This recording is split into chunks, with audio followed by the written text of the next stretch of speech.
What is going on, beautiful people? As Blue Games would say. Today we have a special treat for you guys. I met this gentleman, I want to say almost a year ago at Flight Sim Expo. Your Sim CFI is a real world airline pilot in North America. And I met him at the expo. This man is way more enthusiastic than I am when it comes to flight simming. And he's a real world pilot. So we have him on the show today. We got a million questions for him. And ladies and gentlemen, welcome aboard your Sim CFI. What's going on, brother? How you doing, man? Welcome. Hello, hello. Thank you for allowing me to get on here. Absolutely. You were so gracious to accept the invitation. I was on your stream the other night because you do live stream as well. And I was like, hey, you're like, I love the podcast. I'm like, yeah, come on. He's like, yeah, I'll do it tomorrow.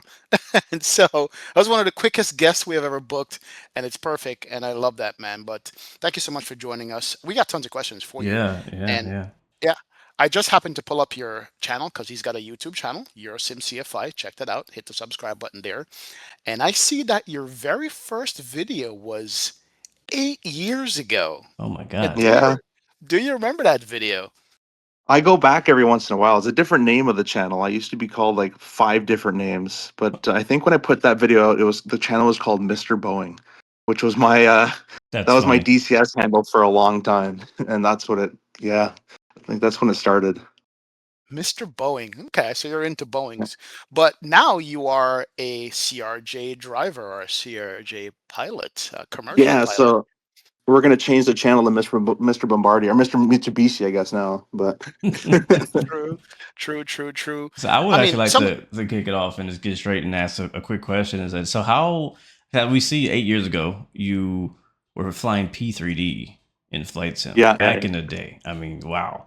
How long have you been in the airlines? How long have you actually been a licensed pilot? And how did that whole journey start? Like, how did you go from the flight sim to real world aviation, or did you start with real world aviation and get into flight sim later? Like, how did that all come about? so I started on a $500 Costco laptop on FSX in 2013.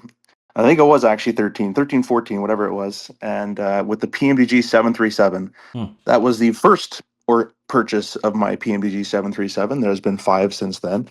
And so I wow. had that one. And yeah, it just developed from there. My dad's a flight attendant for as well. So he got me into simming. My first sim was like I think it was Flight Sim 2000. It had the Concorde. Maybe that's why I like the Concorde so much. It had the Concorde on the front cover. I don't know if you guys remember I that know one. that. I know I that never. one.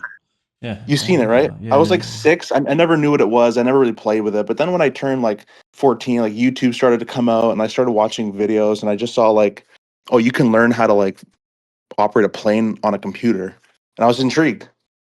And so I got the PMDG and I went nuts on that. Watched Frugal Sim. You probably guys know yeah. Oh Yep, yep, yeah. yep. Frugal Sim. Yeah. Shout out to So I grew up Frugal. on Frugal Sim and all them. So would watch that, and then it just grew. Built a computer with a 960. I was flipping out. I'm like, man, this is the best setup ever. I can run 960. 50. Can run 50 frames on FSX.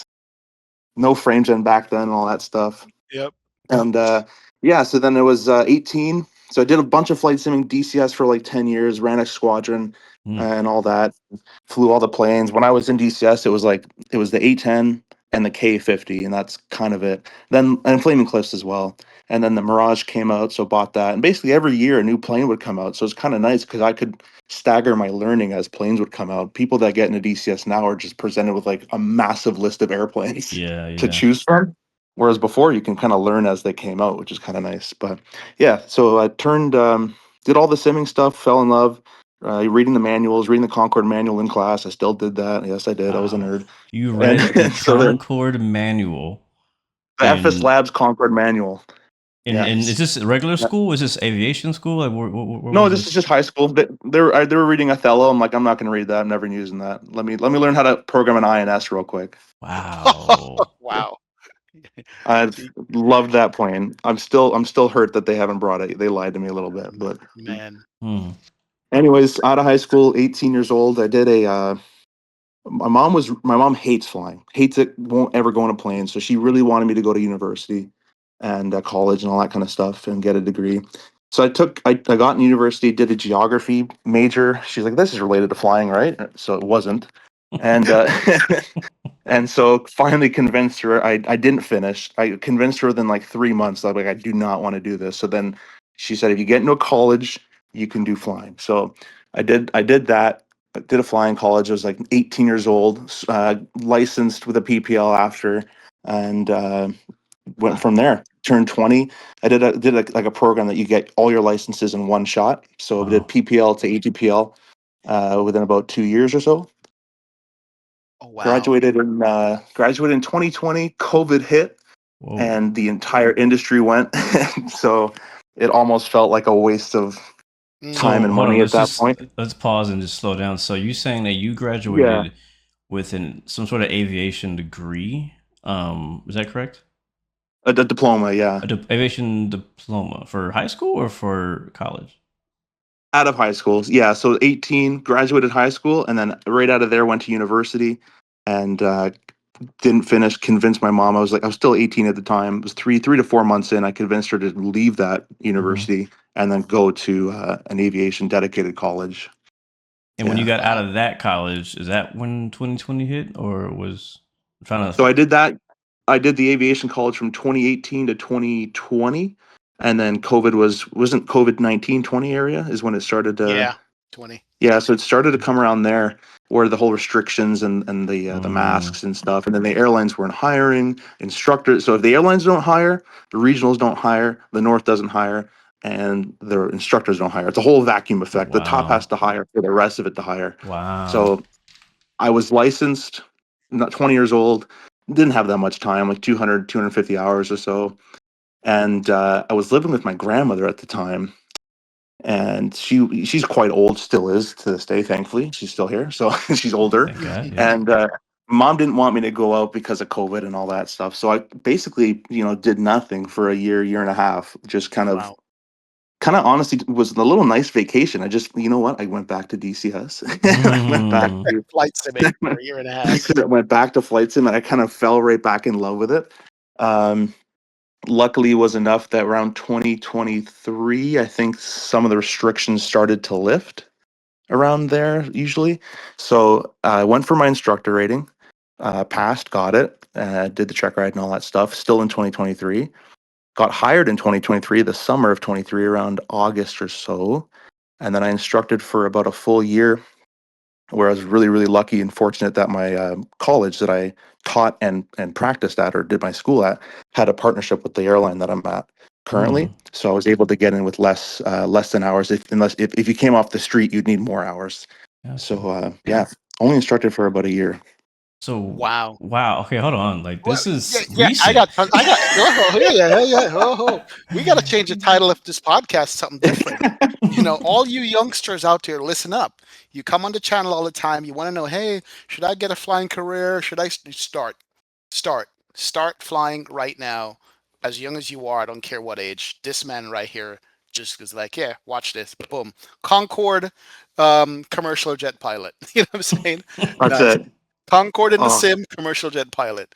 Nah, man, man, you if were a they bring trooper. that, yeah. Ever since, I mean, I wouldn't play football. I wouldn't play hockey. I'm like, I'm gonna lose my medical. I'm not like this is me. I always Mm, wanted to do it. I wow. didn't want to take. I didn't. I still to this day don't really drink all that much. I never did the partying and all that. So I was airplanes, airplanes, airplanes. I was the typical flight sim nerd and commenting like what a greaser and like. So, So okay, like so many questions, like you said. So I mean, I'm the story is really intriguing because of like how relatable and recent it is as well. Like you literally had like you lived through the 2020 pandemic as a person trying to get a job in aviation, right? yeah, And then you just recently got this airline job. What is that? 2 years ago now? yeah. It's coming up on 3. It goes quick, but yeah, about 2.5 or so. And then going back to you reading Concord in high school or the Concord manual in high school, like were you so many questions. So first, what kind of I mean, you said you always known that you want to be a pilot. This is what you want to do. This is what your purpose in life was. But when was it exactly that you knew this is what I want to do? All from FSX. Hmm. 13 years old. That 737. I fell in love with it. So I mean, I but what like. happened first? Was the passion there first, or FSX, or was FSX that showed you that you had a passion? I think it was FSX that showed the passion. I saw a video online. It wasn't a simulator, like it wasn't a high fidelity sim video. It was like I forget what video. They were actually just flying around and landing on build, like doing all that kind of stuff, like not properly using the sim. But I just found it intriguing that you can do that. So I got FSX on a laptop. It didn't run that well, but then I would start to watch Frugal Sim, and he'd be like, "Turn the battery on." I'm like, "Where the heck's the battery?" So you have to go find that, right? So you got to go, follow the video, and I just got really intrigued and passionate about learning something online that may be applicable in real life, and then eventually I just loved, like basically at 14, so it didn't take that long. I just fell in love with aviation. I was plane spotting. I was Wow. doing all that stuff, going to local aviation stores around where I lived and picking up. I didn't have too many models, but I would just go in there and look at them. So I couldn't I really afford mean, different expensive. uh, the natural question, and I know it's maybe a dumb question now based on what you're saying, is did flight sim help you in any way through all of this? What's the amount of help you got from flight sim to get where you are now? A little bit, 50%, 90%, nothing at all. What was the help from flight sim for that? Depending Would how you you say? use it, I call Hmm. flight sim the ultimate cheat code, Mm, Hmm. Wow. especially in your early years. If you can start the earlier the better. VATSIM, it's a cheat code. mm, You get to the radios, not a problem. Right? You still have to learn maybe different terminology of maybe the country you're in, or the rules and laws behind what your calls mean and all that kind of stuff. But just talking on the radio just comes naturally. Like it'll just happen. Your situational awareness in the airplane is better from a sim as well. mm. Um, I find whenever I instructed, I could tell someone was flying the sim. One, they knew a lot of stuff and they were kind of ahead of the game. But two, their eyes were always inside. So we had to, so you can tell the sim does really help if you use it properly. And the other thing that I think helps as well is learning as many airplanes as possible. Hmm. Hmm. DC-6, 737, 727, F-18, A-10, Apache. Learning all those different systems, once you have like 5 to 6 airplanes that are unique to each other that you know how to use and master, you get to any airplane and it'll be easier for you to learn because you can relate the systems. Like, oh, this is how this works on the F5. Well, that's how that worked on the 7.4. Like, you can kind of relate the systems a bit easier, I find. That It's is So the funny I you call said first that. time I have ever heard that advice. That is really cool. It's I funny you find it the said that. ultimate cheat code. Because when I do a new plane and it looks overwhelming, like I pick up the MD-11 or the MD-80 or whatever, it's like, okay, I'm used to Airbus and Boeing. This is crazy. I'm like, okay, calm down. All right, you need power, battery. That's it. Okay. Okay, where's the APU? Okay, good. We need to align some kind of nav system, IRS or GNS or whatever. Okay, cool. Exactly. Right, and then it's so where's the heading knob? Okay, because we're gonna need headings. Some point we're gonna need some kind of vertical Some speed, and then navigation. the Yeah. navigation part. So it makes sense. Yeah, So they're all the same. That's what I like try to bring with my content when I do the 727 streams specifically in those older airplanes is it is an Airbus. It just has a lot more buttons. You just have to know where the Airbus does this for you. This is what you have to do manually. So, right. I try to make it as easy as possible. You still need a battery, you still need external power, still got to align the IRS. It's all the same stuff. It's just, put in different places, maybe a bit more So buttons. I mean, this whole journey is really cool and you make it sound so easy. What was the biggest challenge for you? Like since the beginning of kind of getting into aviation, learning it, or like what was like the thing that challenged you the most through your career of kind of going through the ranks? Yeah, I mean, I'm always challenged, but the hardest thing I've ever done in the aviation industry to this date has still been the initial PPC, the check ride on the RJ. That was still Mm, the hardest thing I've ever done. Mm, wow. But I also say to people that the private pilot license will be your hardest license, especially if you come from the sim, because you do have to knock some bad habits here and there. Mm, Um, and if you come in with a bad know-it-all attitude, like some people do, that also has to get knocked out. But the biggest challenge I find was the PPL, because the actual flying, you almost harder on yourself because you're like, I know how to fly an airplane. I do it in flight sim. Like, I know how to do this. I should be able to do this. You're kind of more harder on yourself. At least I found on myself. mm. So kind of getting over the mental struggle. If I didn't do an exercise properly or something, it'd be like, I know I can do this. I could just hit a case one at a Hornet, but I can't. do a forced approach, Yeah. in a 172. So, so Oh, So I just did a case 3. I know I could do this, but it's just the mental struggle is that. But I yeah, got I mean, you. aviation challenges you every time, and in the airline world, you get brought back to the sim every 6 months and all that kind of stuff too. So Mm. mm. you're constantly being challenged. What So what is the because right now, as you know, you're a part of flight sim community, and many of us are flying airliners. Many people get into flight sim flying airliners first. Like you were talking about how you were in love with the Concorde, reading the Concorde manual. Like, how did that go through your training part? Like, did knowing more complex aircraft help you with your lower, like you're getting started and flying up your Cessnas and getting your multi-engine things like that, or like was it more hurtful? I think it could be hurtful. It could be positive as well. The hurtful part is I saw the Cessna. I'm like, I don't want to fly this thing. Mhm. I want to fly like a 7.3 or something, right? The positive though is you look at the buttons. You're like, there's only like 15 buttons. I got this. There's the battery. There's a nav switch. There's like it's in terms of that stuff. It becomes simple, but yeah. It depends how you use the sim. Depends on the why you're flying. If you have the passion, I don't think it'll challenge you hard enough. If you have the passion, you'll be just fine. Uh, wow. So we're gonna get into the. I'm gonna ask you some real world flying questions and all that, but I want to get into the CFI part of it because that's your name. You're a Sim CFI. We've never really asked any guests how is the CFI world like. How do you, a lot of people build hours by being a CFI. I don't know if most people do that, but that's what they do. But we never ask anybody how is it being a flight instructor. I mean, how is that? Like, how's the challenge of dealing with different people, trusting people to take control, trusting people to land an airplane?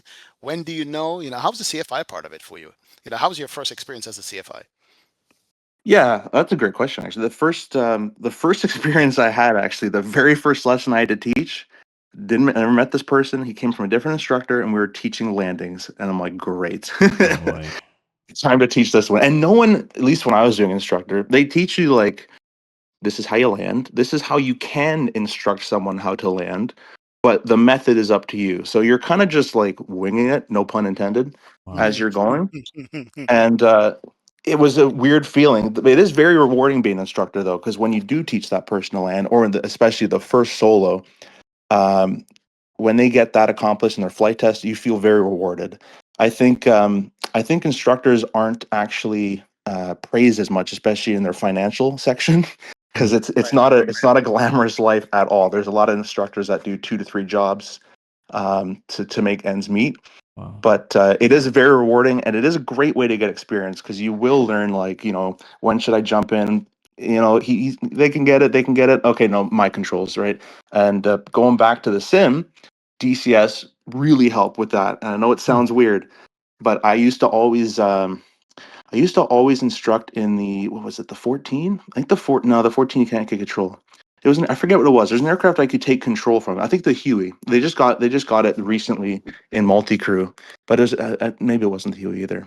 I gotta think. But there was an airplane I could take control in, and it really does help in the sim because something can happen to you in the sim and there's no consequence.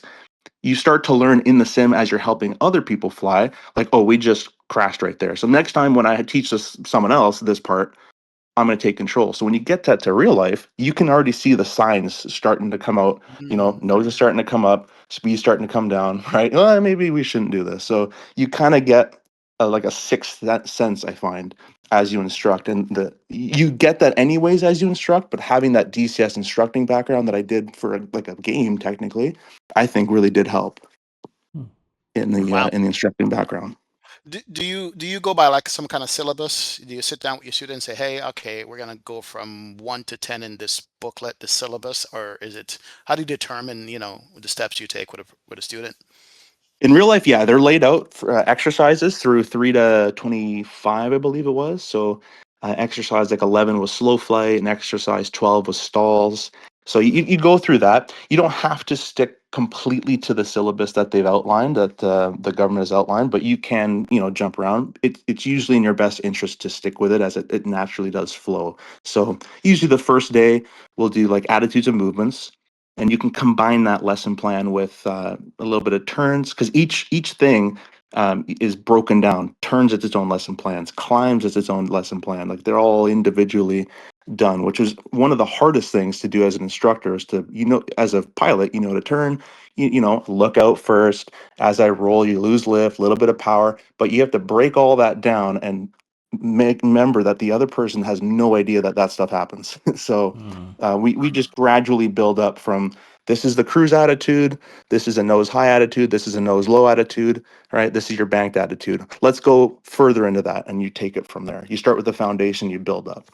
That All right, one last question, because I feel okay. like I want to get my PPL. You're Me you're too. telling me.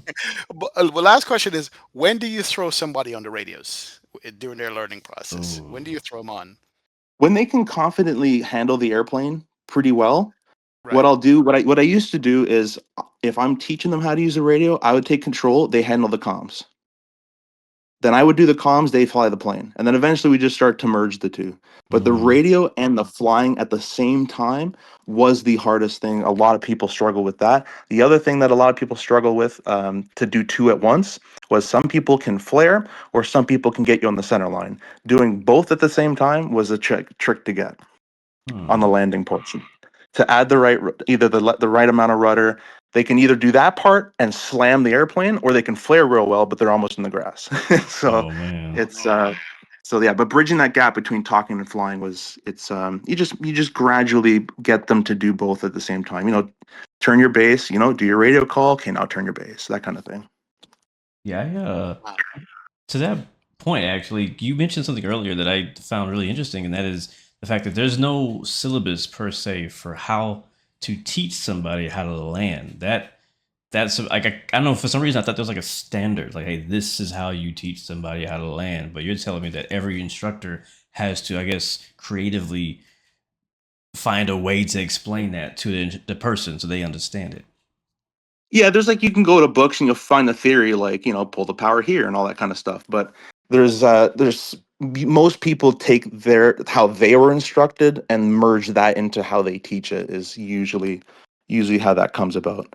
Yeah, landing is one of those things where you can get a little creative on how you want to teach it. Some people I knew, that when they would do landings, they wouldn't even do landings. They do 5 missed approaches just to make sure if they did screw up, the student knew how to do a missed approach. Mm. And then they would start with low and overs. So you kind of get used to getting close to the runway. He's like, I want you to get as close to the runway as possible, but I don't want you to touch your wheels down.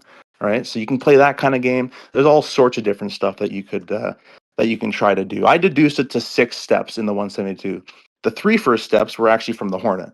And the Hornet I used line up AOA ball. It's all the same stuff.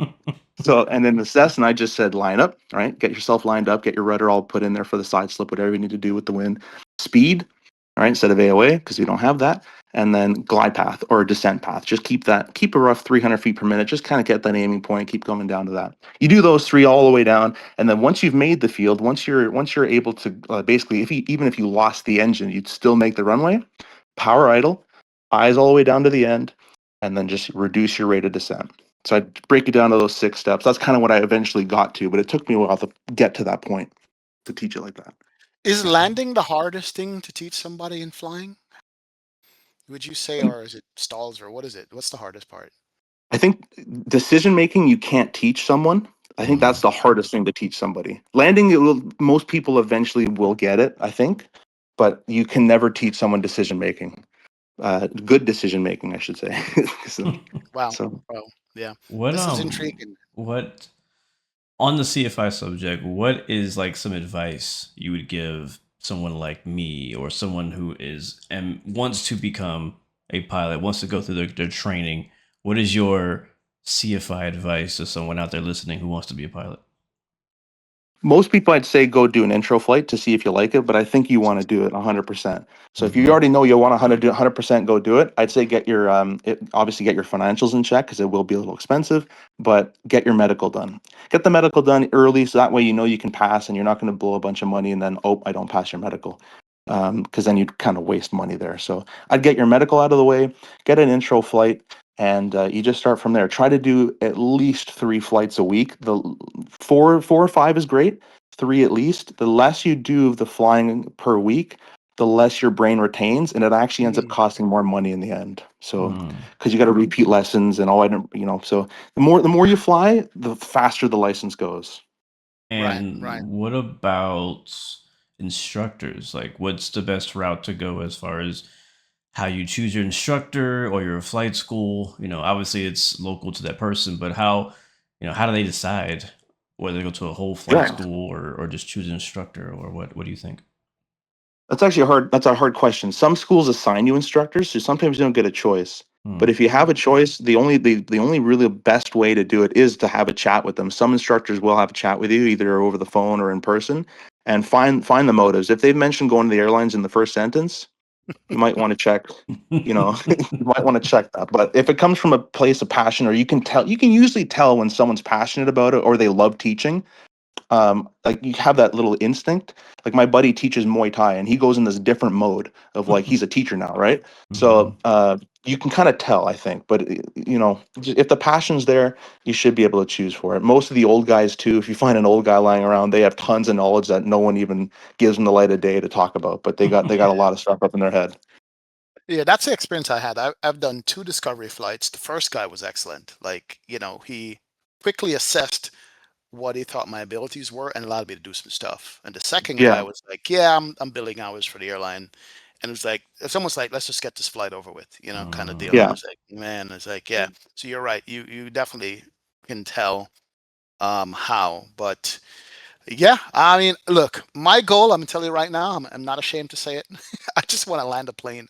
I've, I've hand flown two Cessnas and a Cirrus jet, and I learned a lot just from those experiences. But looking at the runway, people don't understand. In the sim, the angle of approach looks so flat compared to in real life. Yeah. When you just mm, see it for the first time, I'm like, aren't we kind of too high above the runway? But then the Pappies were correct. I'm like, holy crap, we're coming at a steep angle here, you know. yeah, yeah, But I'd love to be able to get over that fear of just getting the landing down. But I love what you said about your methods of teaching, and one of which is don't land. Just fly the plane down as low as possible over the runway and go around. You know, yeah. yeah, Yes, I love that. some people would do that. Yeah, they just, low and over, low and over, low and over, low and over, and then eventually the wheels would touch, and the guy's like, "Oh, I screwed up." He's like, "No, no, you just landed." Right? So Nice, nice, nice, nice, Oh, man. that's Wow, funny. that was good. That was excellent, man. Excellent, excellent, excellent. So the next step in your career is, applying and getting a position at an airline. How is that? I mean, what was that like? You sent Actually, out I like, have what go was ahead, your go ahead. reaction when you found out that you got the job as an airline That's what I was gonna pilot? ask. Was it like college? You sent out like 10 college application and they came back in the mail and one of them was like, yeah, you're accepted. How was that's that? it. Uh, it was surreal.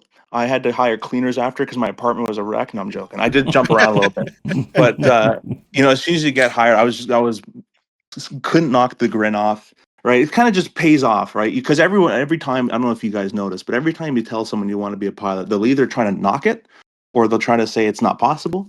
But Mm. if once you get that job, you're like, you know, bleep word you, right? So Right. you finally get to that point, and yeah, you just get ecstatic.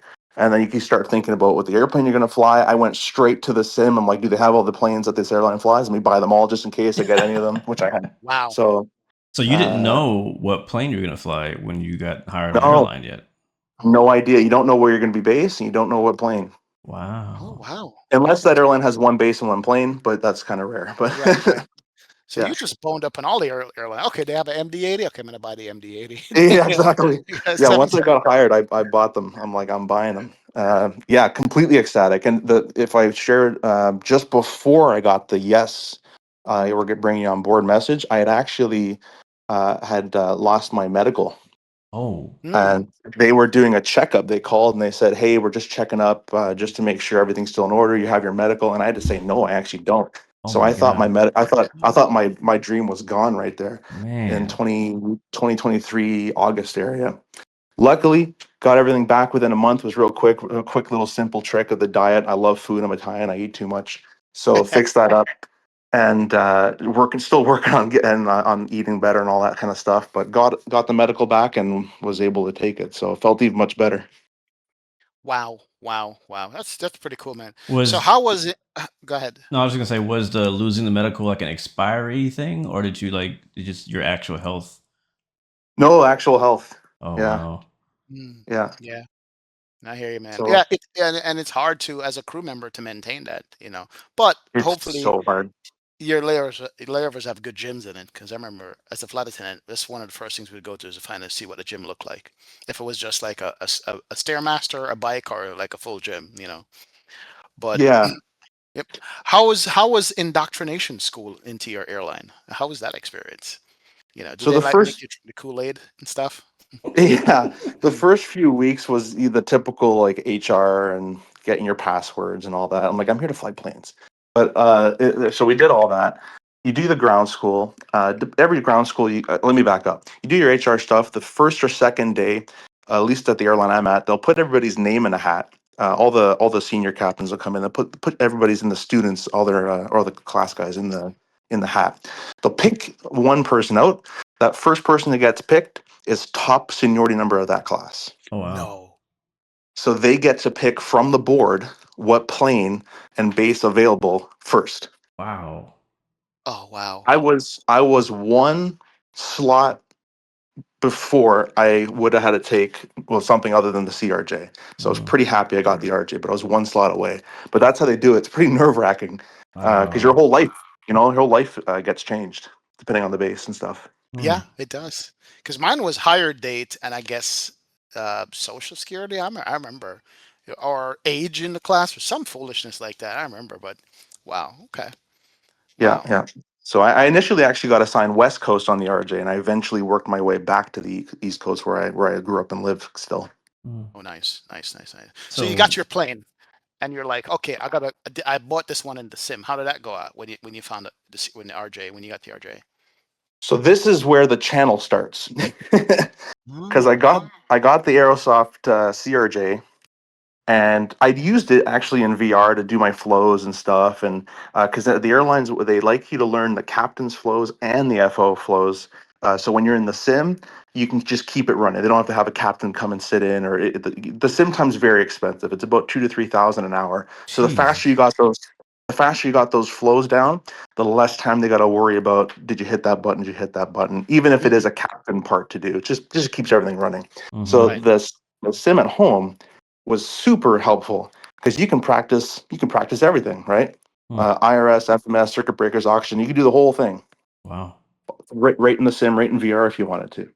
So that was really really helpful. Sorry, what was the original question? Actually, I went off. No, no, no, no, no. That was a Yeah, question. Like you got the RJ. You're telling me exactly how you practice, with the RJ and your right. introduction to it. Yep. Yeah, and so I got the Aerosoft CRJ, but had it when it first dropped in 2020. That was the first airliner we kind of got, Mm-hmm. and if I remember correctly, that was like It the first was. like. It Yep. was. Yeah. Yeah, it was. So I bought it when it first came out, and when it first came out, I didn't never knew I was going to start flying it ever. It was back when COVID was still happening, Mm-hmm. 2020, 2021 area. So I had it, but once I did the training on it and the type rating course, I started to find a lot of issues. Oh. So Mm. I think I still have my like 2,000 word like essay that I wrote Wow. to The Aerosol. Mr. Hans Hartmann on the Aerosoft team, and that's kind of how I got connected with that. I started to watch videos online and streams. That's how I came across Owls. I was in a hotel room and he was streaming the RJ. I'm like, let me go check this out. Shout So out Owls. that's kind of how I got involved with watching that. But yeah, so the channel came about because I started to watch people and they would take off with like roll and pitch and do all this stuff. So I'm like, maybe people would like to see like how the RJ is actually operated because everyone's saying there's bugs and there is, but there's some stuff that's bug induced because you didn't do it correctly, and there's some stuff Mm. that's just a bug. Mm. So that's how the channel got created. Wow, wow, wow, wow. Now you know what I love about this entire conversation right here? Me and Blue are get to listen to a live in effect person who went from simming to commercial flying in our time, you Yeah. know, yeah, basically in our sim time, like, what I'm saying? I'm loving it. I'm You like know, thinking like this entire time you're like doing your aviation career. I've been flight simming the whole time. You know what I mean? Like, I know. This is oh, good, man. This is good. but This is Never too late. inspirational. it's Yeah, also this is cool that good. how like flight sim is intertwined with your story, right? You started off, FSX is what kind of inspired you to kind of get into that. You then start doing it, right? You find out you're flying a CRJ as your aircraft for your airline, and now you're like, all right, let me hop back in the sim, right? Coming full circle back in the sim to learn your flows so that you can do better at your real job, right? And then now you continue flying. So the question I want to have is, you don't have to necessarily say maybe the exact flight, because it might give away too much, but like, tell me about like that first trip. You know what I mean? Like, do you remember it? Like, how was that It was first trip for you? 7:30 a.m. No, I'm joking.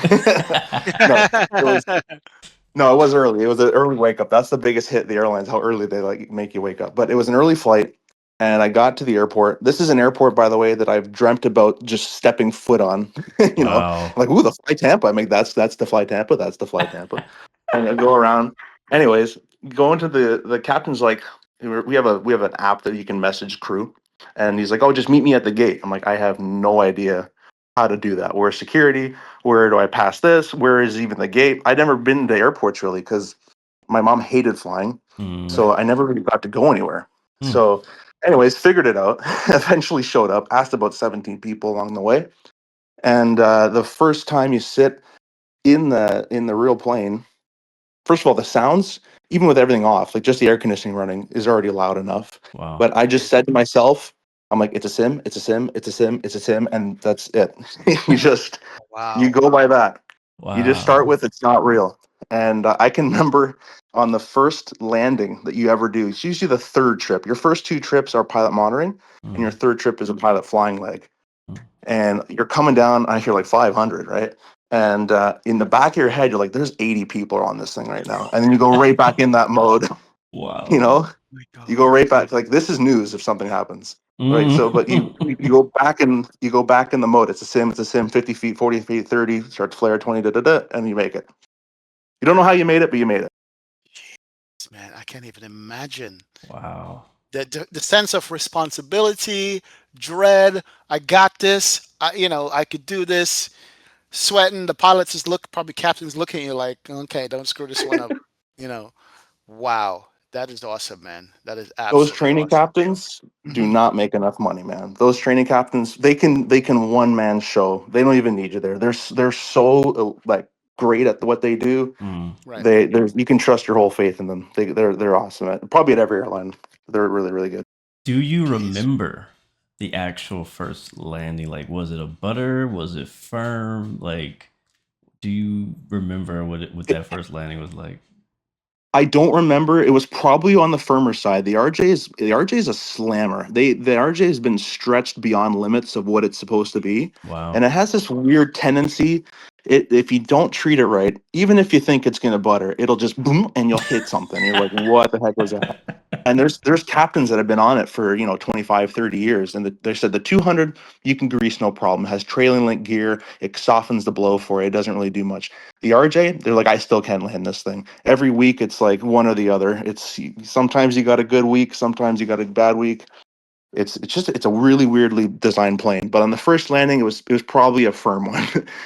Yeah, it I was just, I just, I just most imagine likely. you like as a flight, like any flight simmer. I just imagine a flight simmer when they get to land a real airliner with their own by themselves for the first time after they touch down. They probably go butter. Like, I Yeah, just, hashtag butter. or Yeah, when you no. take off, togas in the jet. As Citation Max would say, greased it. Wow. I No. look up for a FPM counter. It's not there though. It's not there. It doesn't pop up in your windshield in the HUD or something like that. Yeah. Oh That man. was the hardest thing to get over too. When I was talking about getting hard on yourself, is getting that not everything has to be a greaser. Mm. Touchdown zone, center line, go to the hotel. Right, right, right. That's So kind is of it what it starts to go to. so is it in the back of your head what the company SOPs as far as a stable landing and a stable approach more than anything else? You Correct. know. Yeah. Okay. Yeah.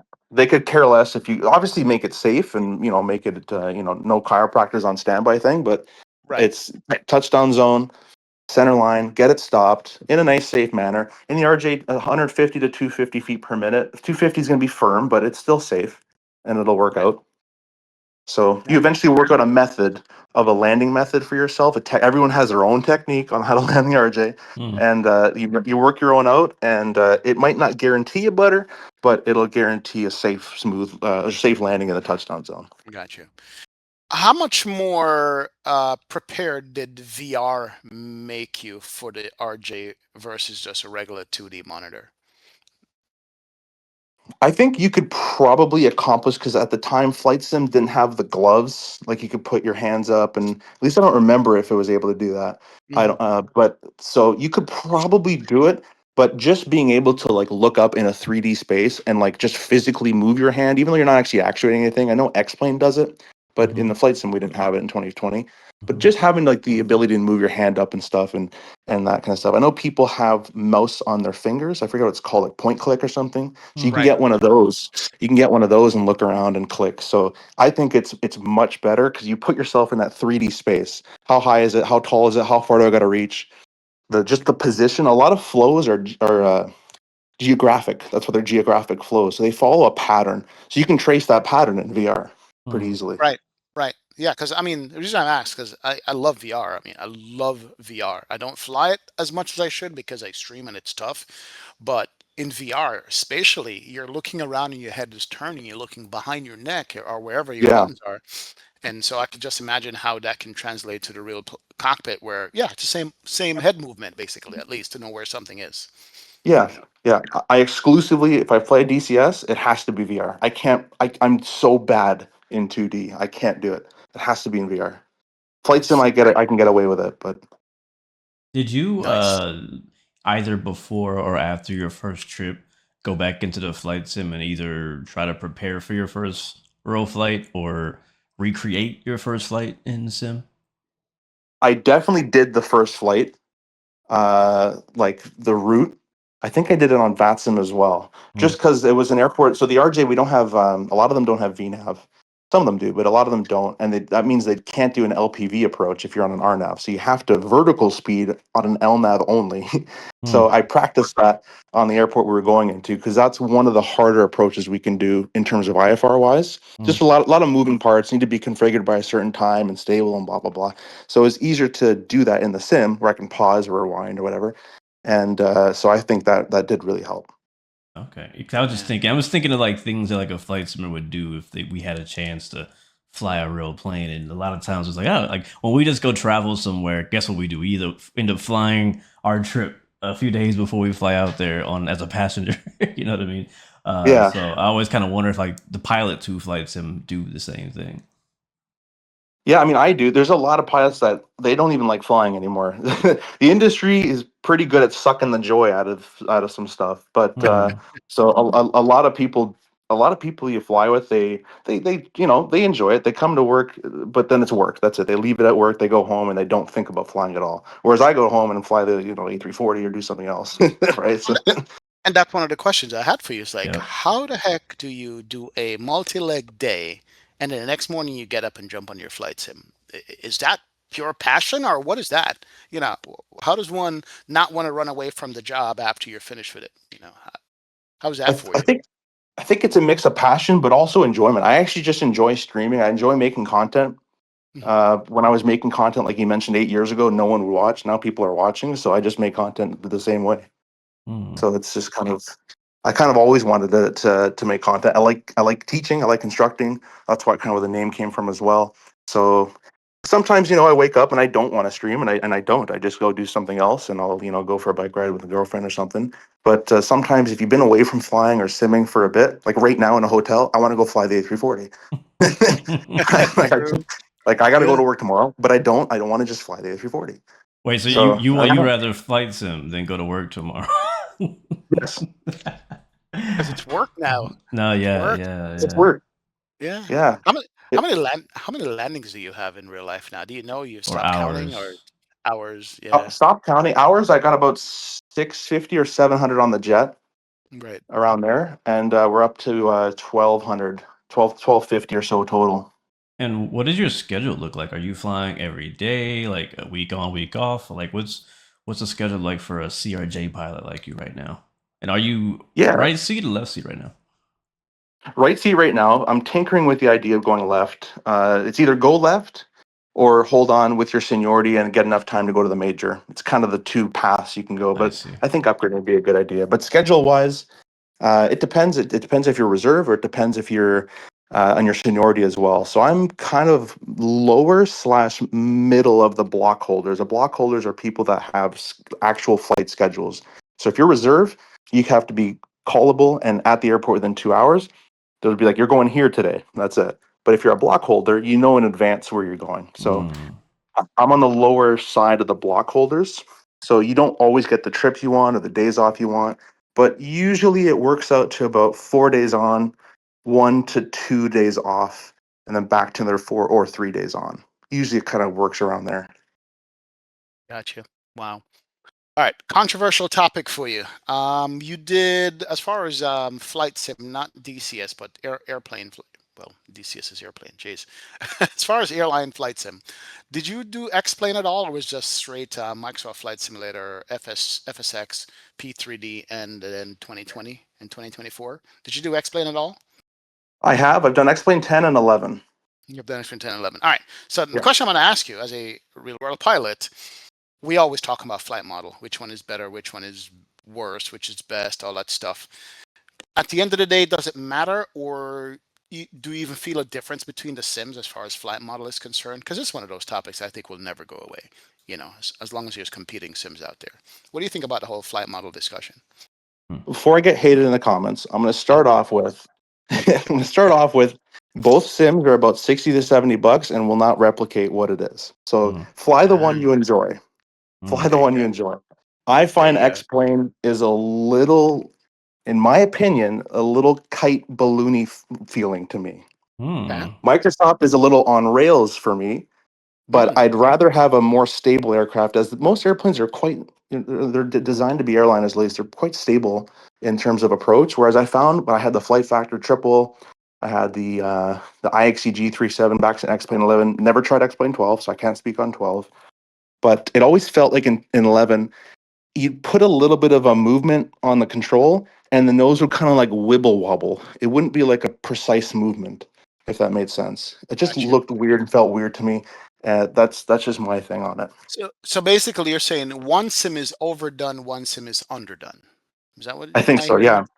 I Ah, think X-Plane has the potential to be the best flight model because they have so many physics running around, but I think someone got carried away and put so many physics going on that it just like that it just goes nuts. So right, the right, airplanes right, are right. naturally pretty stable. Yeah. I got you. I got you. Because I'm always curious, But as you said, the real world is the real world. Like you can't replace the sight, sounds, feels, stomach feeling, you know, the sound, the smell, the whole thing. But I was just always curious, But I like your answer.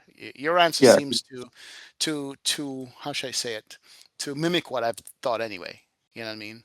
But Yeah. these airplanes get better and better and better, you kind of like go away from that, to be honest, and concentrate on the systems of the airplane. Hence why flight simmers look in the cockpit so much and not outside in the real world. Yeah. That's Exactly. the Yeah. theory I have. Yeah. So just fly the one you Yeah, enjoy. You like X-Plane, fly X-Plane. I'm not going to dog you on it. Fly gotcha, Microsoft, you fly Microsoft. You do whatever you like. gotcha. I got you. So yeah, next question: Boeing versus Airbus. Now, just Bombardier. No. Bombardier. There Yeah, you go. his vote doesn't uh, count in the debate. Yeah, right, right, right, are we right. going? Are we going light Airbus, light Boeing, or heavies, or everything? Ooh, yeah, Mm, that's it. So, Because I'll so it take changes for you depending. depending. I think if Mm, I was on the narrow body side, the 320 is a much smarter jet. mm. Well, yeah, it's But if you definitely get up, more smart.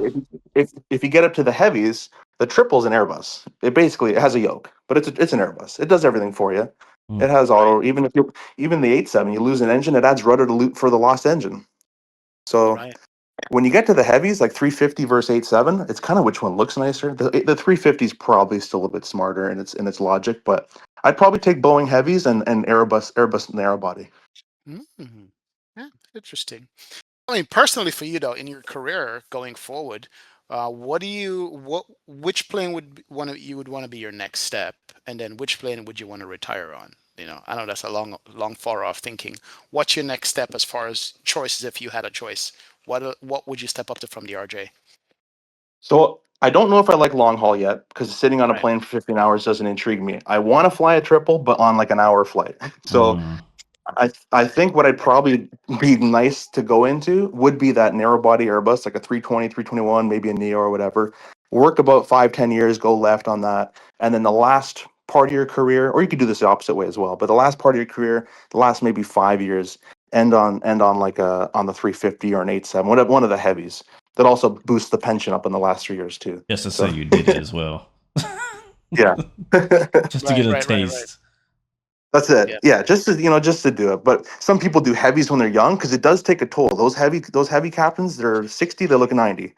So Mm. Wow. the overseas stuff really impacts your body a lot.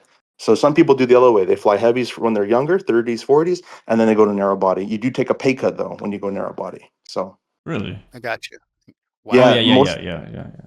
yeah. A lot of Europeans don't. European is your captain, your captain. You're an RJ captain 25 years, you make 25-year captain. But in North America, it goes by weight. Hmm. Heavier the Really? more. Yeah. Wow. What Man.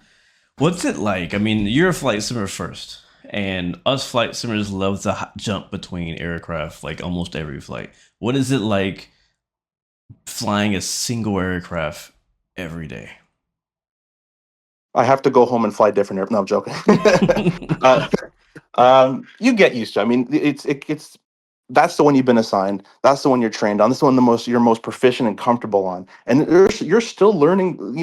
Things. I always say when you're on a new airplane, the rate of learning is excessive, and then as you fly it for 2 years, the rate of learning slows down. But you forget stuff because if you don't use it, you lose it. So Yeah. you're still learning as you go all the time.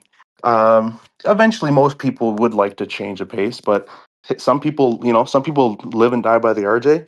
Some people, their goal is to fly the triple. Some people don't want to last in a plane for more than 10 hours. So Hmm. it just depends on your lifestyle and what you want to do. Yeah, I got you. All right, let's go back to flight sim for a little bit here because we grilled you enough on the real world stuff. Actually, can I ask Was one this? more real world Yeah, go question ahead. before we get into Yeah, flight yeah, go sim? ahead. Right. Most challenging approach so far for you in real life? So a lot of people would say the River Visual in the 19 DCA, but I'm going to say the RNAV X in the 31 in LaGuardia Mm, Hmm. because Why? that one is it's a visual approach flown from the right seat. It's on your left hand side, so it's hard to kind of get a grasp of your visual from the right side. And right. it's a pretty steep turn at a low altitude. There's nothing much to follow other than a visual cue, and that's kind of it. You do have an RNAV path, but it's not that great. The RNAV in the DC, all it is 10 miles back, 800 feet per minute, follow the river. You'll make it. Hmm. On the RNAV X and the 31, there's no river. You're kind of just like you're literally just timing the whole thing. And if you have a 30 knot wind that's pushing you, it gets even more hard. So Wow. Wow. I'd say that one. Yeah. I've done both in VR, and yeah, DC, the airport is always in front of you. With Yeah. the LaGuardia one, the damn thing is over your left shoulder. Yeah, Uh, the passengers can see it. oh yeah. Wow, man. Well, And you've shot that before a couple of times, I guess, huh? I've shot it, yeah, once at night. The first time was at night, which was Night. of course was it was. pretty interesting. Yeah, and then the other time was during the day, but that's where the Hornet Case One comes in handy, right? Yeah. Yeah. Bring it around. And I have to Man. ask this because I used to work at the airport, and I know we have a lot of them. Crazy story that you can tell that you've experienced so far in your airline career. Oh, there's tons of crazy story. I mean, someone yesterday tried to fit a harp on board and they got really mad. But like, there's tons of stuff that goes on. Where I don't know if I don't have like let's see. I got some crazy. They're not failures. They are and they're not. Like once we were took off out of I'll say a place out of a place and went to grab the gear up and we got a caution message. Now instantly my head goes to we got to gear up to degree, maybe one's staying down, whatever. Luckily it was just a nose wheel steering disengage. Hmm. Sometimes if the gear on the RJ doesn't come up centered, it disengages the nose wheel steering. So now you're talking to maintenance, did the gear come up centered? Is it tilted off? My head as a simmer, as you know, I know all the maydays. You go right back to that JetBlue that had the gear like Mhm. cranked off, right? So Yeah. Yeah, I'm thinking yeah. of that. But luckily, it was just the gear it came up, everything was centered. It just the steering couldn't engage. So just there's always those little tiny failures that in your brain maybe you can make it bigger, but it usually ends up being So manageable. did that relock itself when gear came down into position, or? No, we ended up landing in LaGuardia. It was a flight to LaGuardia. Mhm. We ended up landing in LaGuardia. They spaced out enough distance between arrivals so we could taxi off on differential thrust and brakes. We had no nose of steering to the gate. Oh Oh wow. wow. Yeah. Sheesh. Wow. Wow. Another one that just happened recently, taken off out of said place, another place, and everything's going fine. Got sprayed, anti-ice is on. We're going full toga thrust. Anyways, we're going up and gear up. Everything goes fine, and I noticed through 4,000 feet, no caution for this on the RJ. Total fuel and right fuel readouts go blank. Oh my Mm. god. So now I only got the left fuel. So I'm like, let's, if you take the left fuel, double it, you get a total fuel. And then if I take the left fuel and do some math, I can find min fuel. Right. So luckily that ended up coming back randomly during the flight. Just the RJ said, "Oh, here you go. You can have it back now." Right. Right. Right. And Wow. so yeah, and that flight was 12 minutes. It was a really short, one of the shortest RJ flights we do. So not a lot of time, but it's good that it's close because you can basically see the airport that we're going to from our takeoff, pretty much. Right. Right. Right. And I guess you're like, okay, there's no fuel leak because the left one is staying constant Correct. and Yeah. burned normally versus like dropping off. Man, wow. Yeah. That And then is There and you the go. other day we have a fuel page. So I brought up the fuel page, and that fuel had total and left and right as well. So we deduced that it was just a sensor problem. But just okay. those little things, it's raining, it's IFR, it's icing, and then that has to happen. Plus, you just flew at 4 a.m. and now you're doing a second flight at 7 a.m. Hmm. So It is. yeah, Wow. I Uh, have one more question. I'm not sure if you can answer this, but do if you can on whatever you can say. As a CRJ pilot, how did that CRJ crash affect you that happened last year in Canada? I think it was in Canada. Wasn't it Canada? DC. oh, the DC, one got that it. Oh, the, flipped. the Yeah. landing. The Oh, one the that landing. flipped. The CRJ that The landing. flipped. Yeah. The Yeah. hard landing. Um, yeah, I can't talk too much on it, but what you can say is, obviously it'll affect you in some way, but you just gotta, keep on trucking and go with the flows. That's kind of it. That's the job. Yeah. That's just what it is.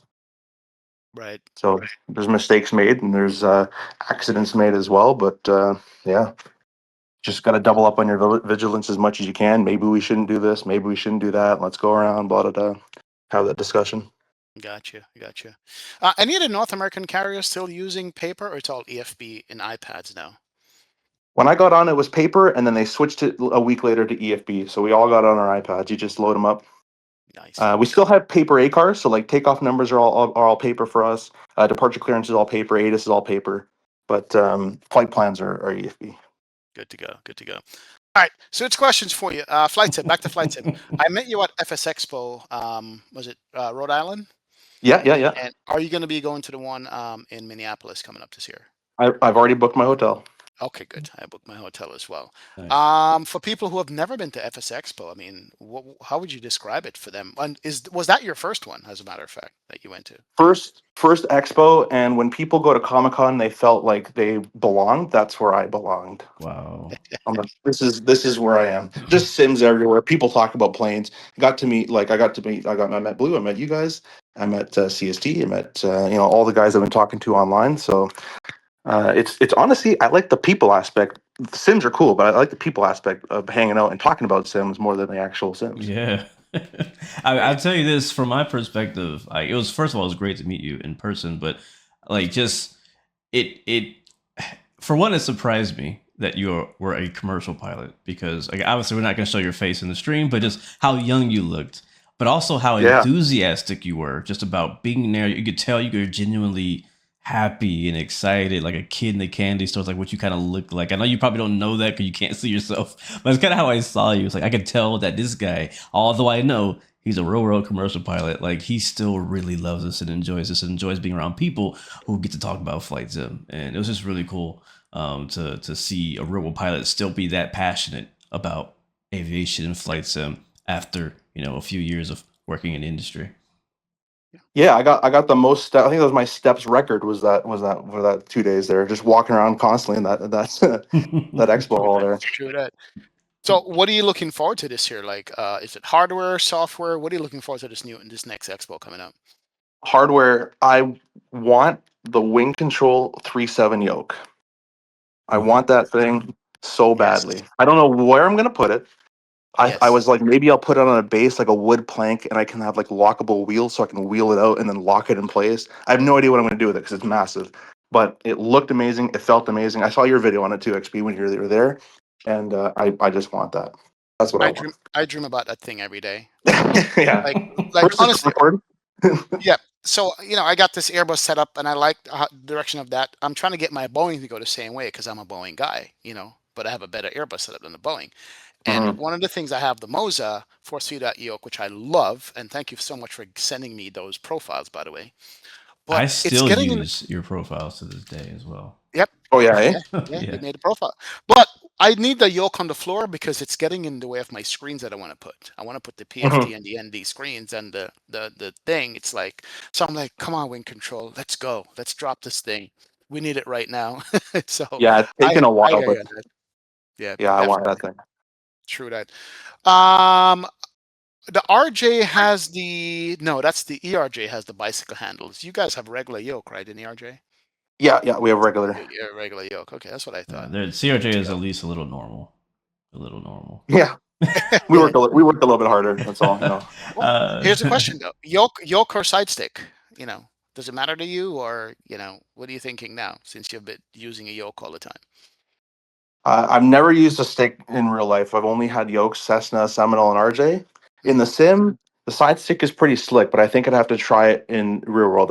I think if I were to put the Yoke away during cruise and pop it up when I needed it, I like the hand.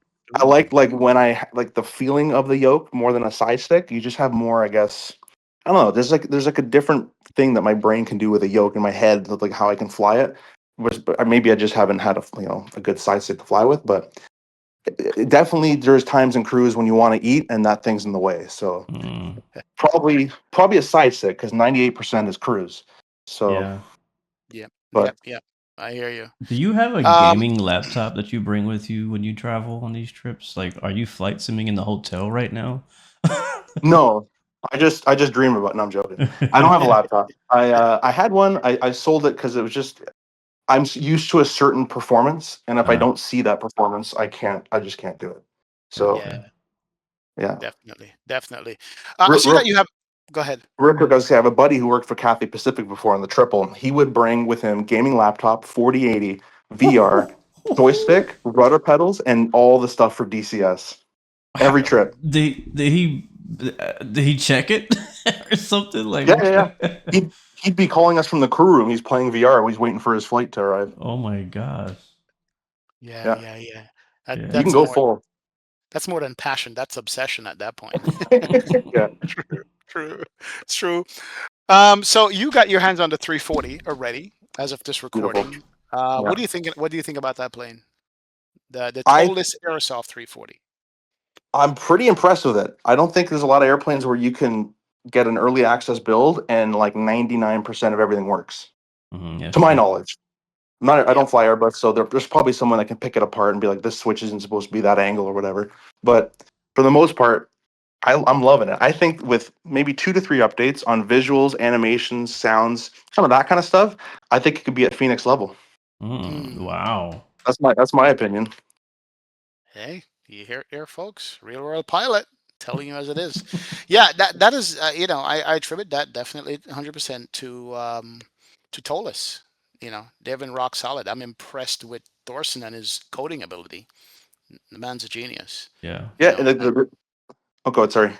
no, no, no, no, no. He's just a genius, and he's his code is how should I say? His code is clean. You could feel it, right? Hmm.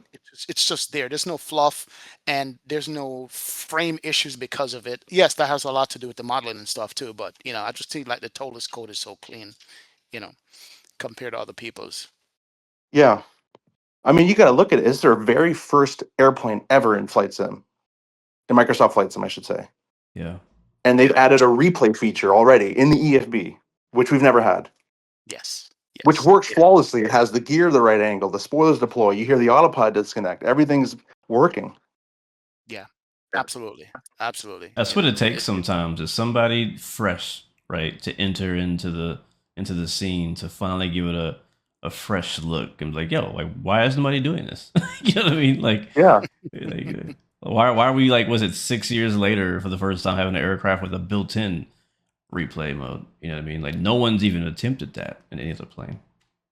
I think they know. I think they just think, well, they'll buy it regardless, Maybe. right? Yeah, yeah. Maybe. I don't think it's a great idea, but I think other people could think of it. But maybe they didn't. Yep. Maybe. I just didn't think it was important, I hope Yeah. this is a turning point, at least with that particular feature. There's a lot of things great about the A340, but I'm hoping that more aircraft and developers will consider, including that, because the default replay mode in Microsoft has been extremely lacking, unfortunately. We were excited at first. We were excited at first about it, and now that we have it, it's like it really only works okay with like the default planes. Anything outside of Yeah. that is the Fenix doesn't even work in the replay mode. Like our most flown plane, barely, if at all, works in replay. So I think the biggest thing for me with the replay is that I don't have to tell it to record. It just does it automatically. It just goes. Yeah, because you don't have to remember to do it on final or descent or something. It's just there. It records the entire flight, I think. You can rewind all the way back to the beginning, which is crazy. It's the Airbus of records. It just does it. Yeah, exactly. Exactly. That's true, man. But yeah, I definitely love that. One other thing that we well not really talked about, but was mentioned before. You were saying something about which aircraft would you like to see brought up to the Phoenix level? Would that be the CRJ or would that be something else? For me, it currently is the RJ, but yeah, I guess I'd be curious of what you guys would want to get up to that level. If there's a plane that you'd always wanted in the sim that it is either in the sim or not in the sim, but you'd want it to be to that high fidelity. It just, people say, what should I get? The Phoenix. It's like the staple. What plane Yeah. would you want to have as a staple? I know what I want. What do you want, Blue? what do you want? I tell you what I want. I want a 787. Oh yeah. I want the 78. I want a Phoenix level 787. Yes, we have Vortex is coming out with a 787, and I hope they deliver. They said it's coming this year, and I want it to be Phoenix level. Okay, here's my ask. Is it too much to be Airsoft told us ready on launch in beta and Phoenix level of fidelity? That's what I want. No beta testing for 6 months or 8 months. Oh, I want man. it to come with everything ready to go. That's it. Yeah. That's what I want. I think it's possible.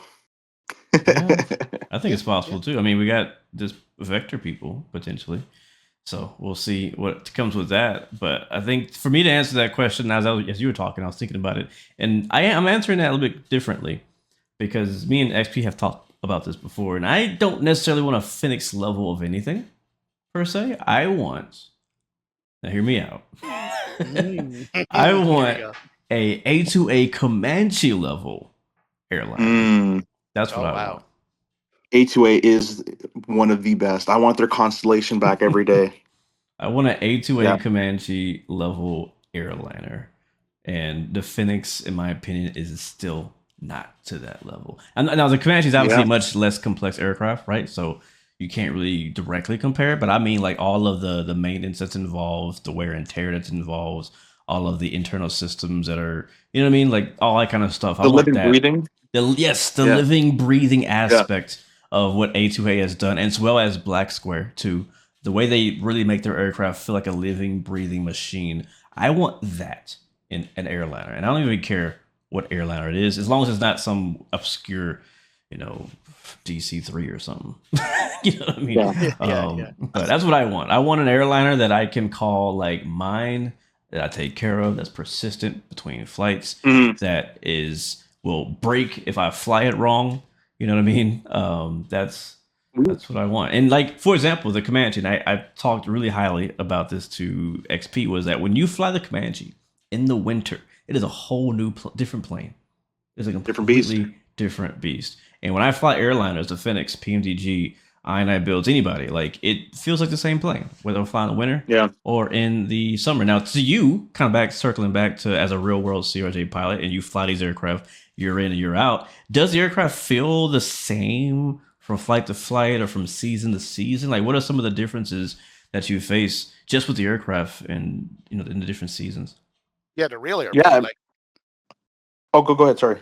No, I was gonna say, yeah, the real airplane from tail number to tail number, are they all the same? Do they fly the same, or some are sloppy, some are not? How is that? All of them are different. They're all different. Each one's individually made. individual engines. Not even two engines are the same. So Wow. there's some airplanes you'll take off and it flies straight. And you put flap 45 and suddenly there's a bank that you have to correct with trim. Some What? airplanes do that, some airplanes don't. They've been bent over the years and fixed and whatever. Hmm. So there's just stuff that goes on. But season to season, you do feel a little bit.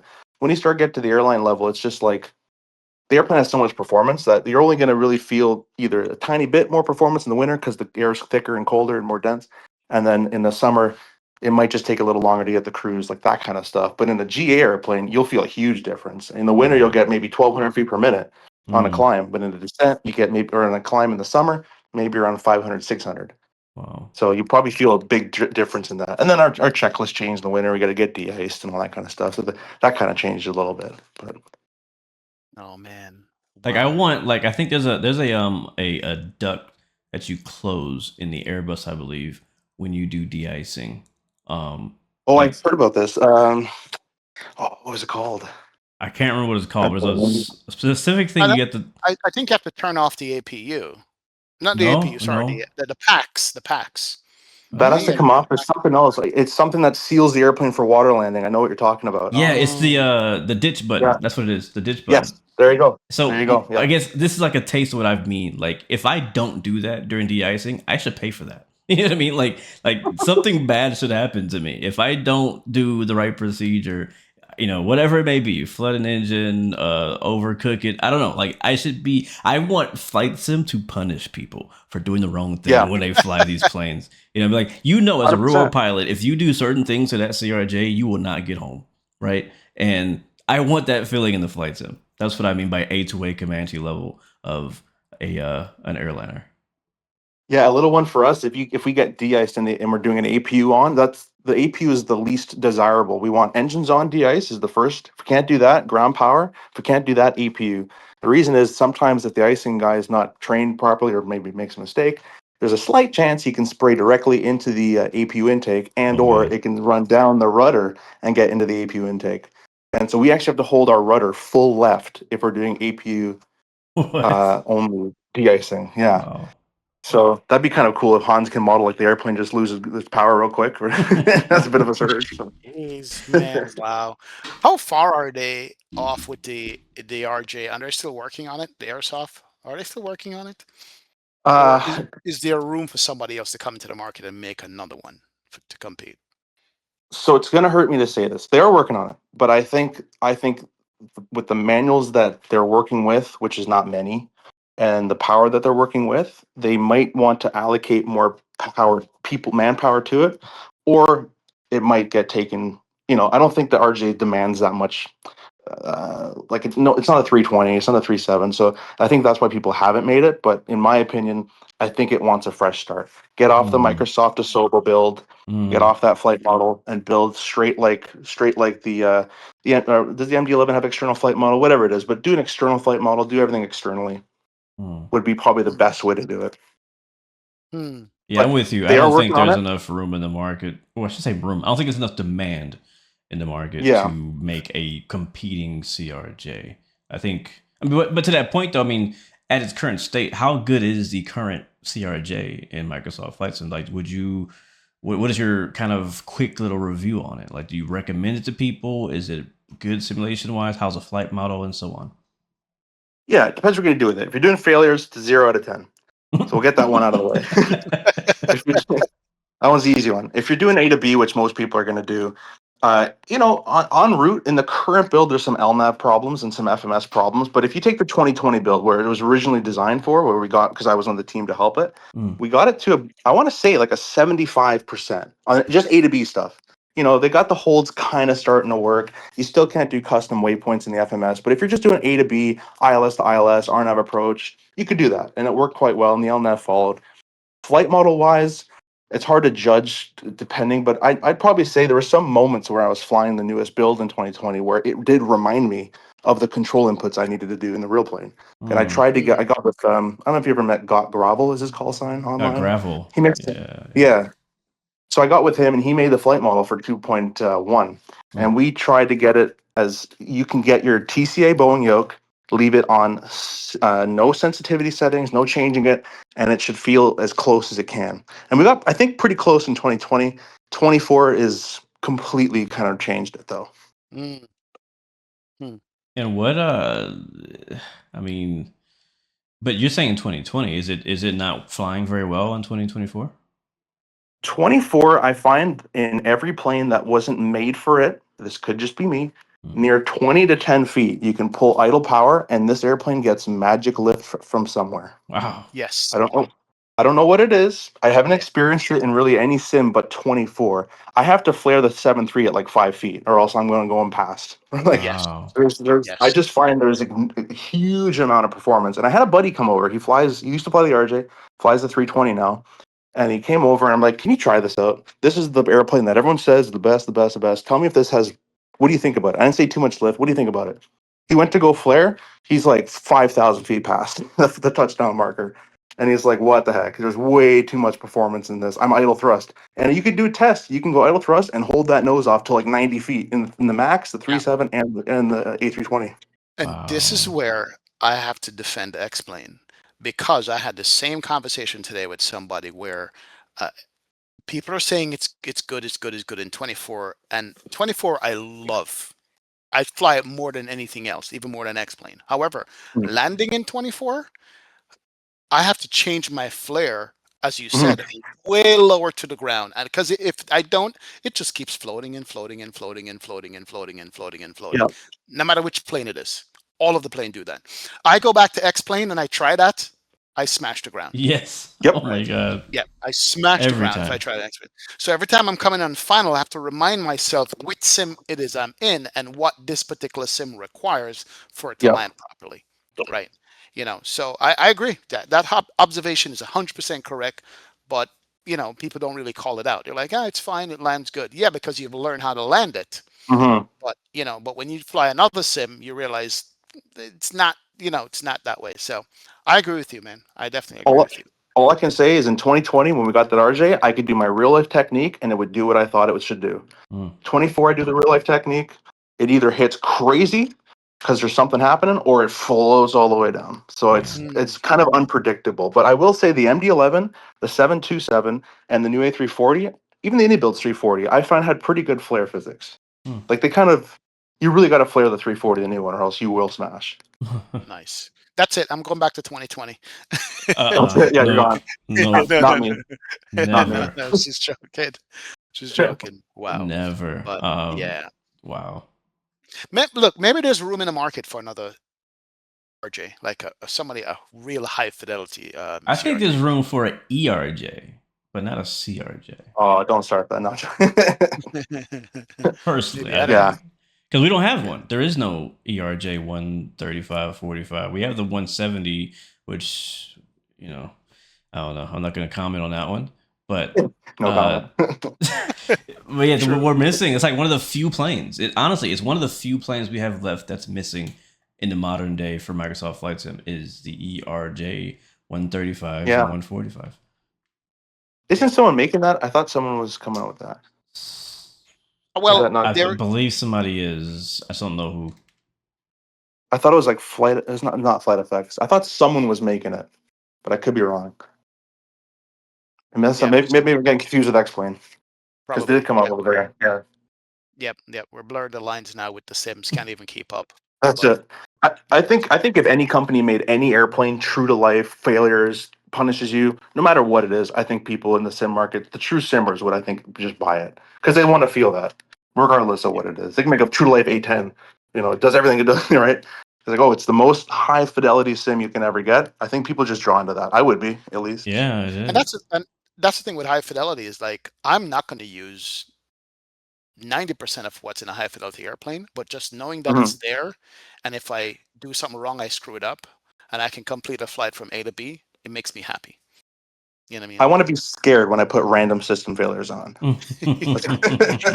True, true, true, true, true, true, true. Definitely, man. But I just looked it up, and it is actually Flight FX that's making the E145, There, and right? it Yeah. looks very good in the screenshot teasers they have. yeah, your overall career and story from flight sim to real airline pilot is intriguing to me, and I think it should be motivation to a lot of youngsters out there who want to get into real world flying and not sure. Because I get the question all the time in my live stream, hey man, do you think it's worth it? I'm like, yeah, go for it. It can be done. I'm not sure.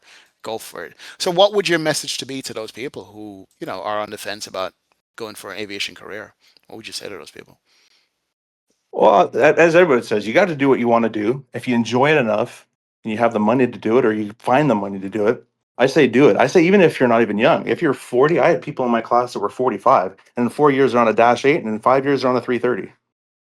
So I say you go for it. Like even if you do it at 50, let's say it's a little late, but it's not that late because if you get in by 55, you still got 10 years on an airline. Yeah, good Right? point. It's going to be a change of pace, a change of lifestyle, change of money, and all that stuff. But if it's really your passion, I'd say get in the quicker the better. Get your medical done. Try to find some sort of financial, either loan, parents and loan, and try to make it work. Get on the job. You can make it work. I had a buddy.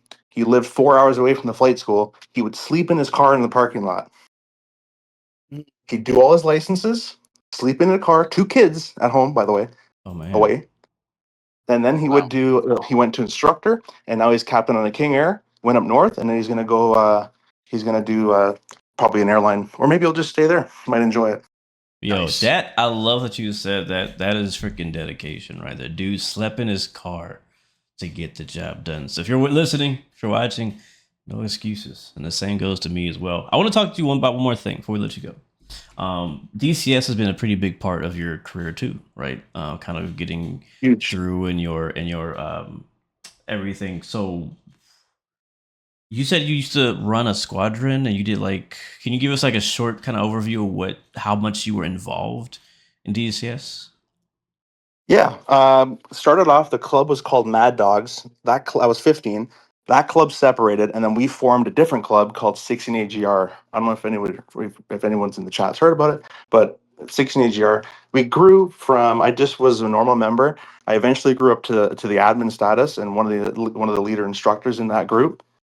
We had people that were brand new to DCS. We had people like that Cathay Pacific pilot who was a real tornado pilot Hmm. beforehand, who flew with us and helped us with combat spread and making missions.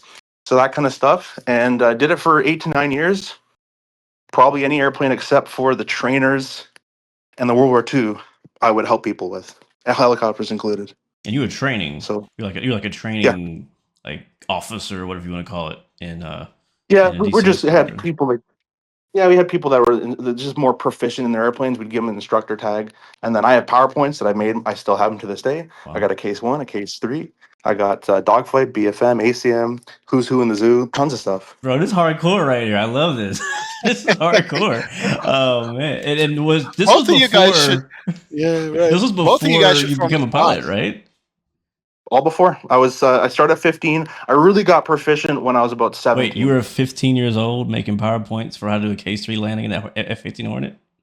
The PowerPoints came around 16, 17, but I do have a video online. It's how to achieve and maintain on-speed AOA with a Hornet. I think it only has like 40 or 50,000 views now, but I put it out a long time ago. Wow. And Hey, that's where it started for me. Like I like making content, I like helping, I like training people. It got to the point I was doing 8 training a day. I'd do 3 at once. Hmm. Discord, just stream people on the A10 and say, you're doing this, start them up all at the same time, go out to the practice area, all the same weapons. Let's go over Mavericks, let's go over dumb bombs. Dumb bomb, you put a laser tracking head, it's a GBU-12, put a GPS tracker, it's a 38. You kind of just bridge the gaps. So, bro, Wow. you DCS guys are scary. I've been trying Oh to tell man. XP that the DCS guys are a different breed, bro. Like especially when you get into the hardcore squadrons. I mean, we're not gonna go too much into it. Not the right audience, but it gets deep. And I think it's intimidating for some people. But what's funny is people who do DCS, the flying part, they don't even think about that part. nope. Like that's like an obvious, like, yeah, of course we're gonna land, of course we're gonna take off, of course we can start the aircraft cold and dark, right? It's like, but in civil aviation, like Microsoft Flight Sim X plane, we put so much emphasis on approaches and getting the aircraft going Butter. cold and dark and butter and setting up an FMS and all that, which is nothing wrong with that. We love that, we enjoy that, but like the difference with like DCS as a community, at least the more hardcore side, is like that's all that stuff is just like, yeah, duh, I do that. But now I have to go drop a precision strike on something while dodging SAMs and then land on the carrier at night with in the rain. You know what I mean? Rain. Like, Oh Yeah, man. 100%. I think if anyone wants to get in DCS, if you have an inkling of you'd like to learn how a fighter jet works or a helicopter that you'd like to work, my opinion only, DCS is by far the best flight model I've ever tried. Both in helicopters, wow. and I've heard that from real Huey guys and stuff. And in the planes, you can really feel like on those in the Yak 52. If you're training in that trainer, you can. It feels like a 172. You can feel the physics. You can feel it all. In my opinion, it's the best. So give it a try. Just get the $10 F-15 mapper controls, tons of videos. Get with a group that helps people, and you go from there. And once you get hooked on the little first part, you will be spending thousands Oh man. on controls and VR and all sorts of stuff. I have a couple more questions I want to hit you really quick. One last one on the military side. Because you kind Yeah, of were into DCS so deeply, even before your actual real life flight training, did you ever consider actually being like a fighter pilot? I did. That was the dream. So That was the what dream. I'm happened a with little that? too Why didn't it happen, or what happened there? little too tall. Mm. First off, the cutoff is around 5'10", 5'11", I've been told. I'm roughly 6'4", Uh, so that part wouldn't have worked too well for me. But even if it did, and the place that I am, they don't even have carriers and stuff. So I was like, no, the Air okay, Force isn't that big.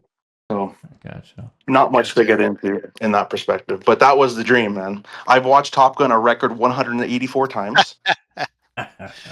New Top Also Gun or watched old Spring Top Class. Gun, which is better? Oh, the old one. Come on, the Tomcat? No, you can't Yeah, beat yeah, that. yeah, yeah, yeah. That football scene has nothing on the volleyball scene. Come on, Nice, Yeah, let's nice. be true. real. I'm gonna hit you with this question. I've talked to XP about it before. I think you're the right person to ask this. So, give me your honest opinion straight up. Why why don't we have a study level Cessna 172 in Microsoft Flight Sim? I was going to mention that when you brought up A2A, it really actually angers me to my core because I'd like to go back and do what I did in my instructing days and that kind of stuff. And furthermore to that point, why do we not have shared cockpit built into the sim? Mm. I want to bring up someone in an A2A Cessna with a shared cockpit. I'm in the right seat playing the instructor role, and someone being maybe they're new to flight sim or just want to learn something. We can go do VR or something and bringing it further. I want two crew operations, 320, 37, whatever it is. Yeah. Yeah. I'm a Yeah. I'm a jet guy in flight simming. That's 99.9% what I fly. But honestly, hearing you talk, I would be willing to go up in a Cessna with a real instructor that talks me through some things. Yeah. Seriously, I would do it. I would Yeah. do it. I would be Yeah, in it'd be kind of VR fun. when they do this. I would love that, man.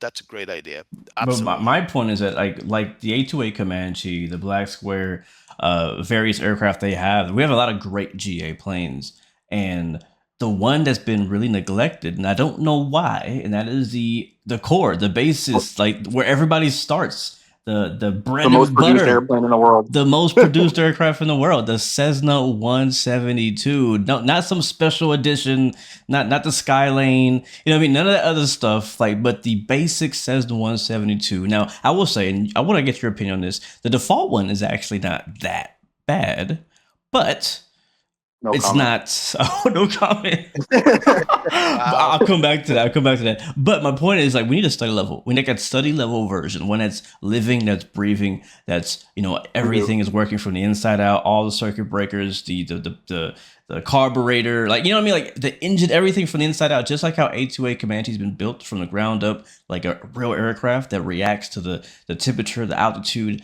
everything. We need that for a Cessna 172. Do you think people would actually pay for that? Would they like?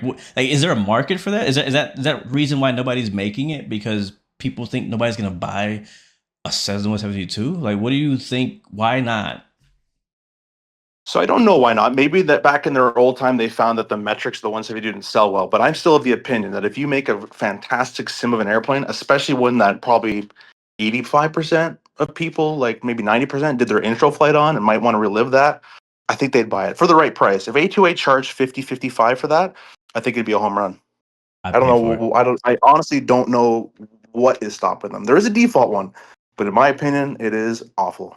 So I agree. let's go into I would buy see it. what you're gonna say. So what is your actual honest opinion on the actual default Cessna 172? You just said it's awful, but why? Why is it awful? What's so bad about it? Flight model's off. Okay. It's way too powerful. When the flaps come down, it becomes a brick, and way more than a brick. Like you need, like in real life on a summer day, you need 1400 RPM to maintain you on a 3-degree glide slope. It's about 300 feet a minute, flap full. 1400 should do it. 14, 15. In that thing, I'm reaching like 18, and it's still trying to slow down. Wow. So that's all wrong. But when the flaps are up, it's a rocket ship. 1,500 feet per minute, 80 knots, just going for them. And then spin physics, completely wrong. Stall physics, completely wrong. Way to start the engine, completely wrong. Wow. The amp doesn't work correctly. There's just so many things. But if A2A can get their hands on it and, do what the A2A does, the living, breathing, you flooded the engine, run the starter a bit longer with fuel out of it, do all that kind of stuff, right? Yes, that's what I'm talking about. It could be home run. That's what I'm Home talking run. about. I think whoever does this, first of all, I'm taking credit for this idea. But whoever does, I think it's gonna happen. It's gotta happen. Like X-Plane eventually got one, right? Airfoil Labs created their amazing Cessna 172 for the platform a while back, which is one of the best ones we currently have. At least I think so. But I think whoever does this are talking like, PMDG type numbers. You know what I mean? Like Oh, yeah. the 737 and A320 are the most flown aircraft in the sim. Because for one, they're the most flown aircraft in real life. They're familiar and they're popular, right? And the Cessna 172, I feel like falls in a similar boat. Although, yes, it's not like the super flashy, fancy, but like to your point, if someone makes a study level, a high enough fidelity aircraft of a Cessna 172, people will come and fly that and buy that. And like I will fly, like right now, I won't fly the Cessna very many places. I'll take the Comanche out, but I'd prefer to fly a Cessna if it's at the same level of the Comanche. Oh, 100%. Yeah. If you know what, we should start a petition that Aerosoft brings Tolis on. They already did that, and they bring Airfoil Labs over. Hey. Mm-hmm. Here's a question, though. Big question for the Cessna 172: 6-pack or glass cockpit? 6-pack, Six bro. pack. Come on. Oh, there it is. Six-pack. Okay, done. Come 6-pack. on. Nice. Obviously. There you go, Airsoft. You listening? Go. No. Go get I'll be Airfoil honest with you. I don't want Airsoft doing it. I'll be honest. Don't touch it. Airfoil Labs. Don't touch Airfoil it. Labs. No man. offense. No offense, They're gonna Airsoft. collab. Don't touch the Cessna. You might change your opinion on the once you get the 340. Yeah. I still stand on what I said. Don't touch it. There's very few people. Airfoil Labs combo, and they make a great Air 40. They make a great A340, right? With the help of Tolis. But let's see what that A330 is talking about when they do something by themselves. But anyway, point is, I would like to see an A2A, which I don't think they're going to do it. A2A is like in a passion project phase. They're just doing whatever the heck they want to ever do right now. That's it. Maybe Black Square could do it. Maybe somebody from another platform like Airfoil Labs could do it. Or maybe somebody we don't know could pop up out of nowhere and make an amazing Cessna. So I don't know. That's my request. That's what I want to see, is that in the next 60 days. So that's all I'm going to say. But any more questions, XP? No, you're CMCFI. You got the last words. Anything that we missed out that you'd like to say to the audience, sir? FS Labs, I'm holding you to saying you're bringing the Concorde out before the Airbus. I'm still hurt about that. But to the audience, right. Oh, that hurt me so much. To the audience, thank you so much for watching.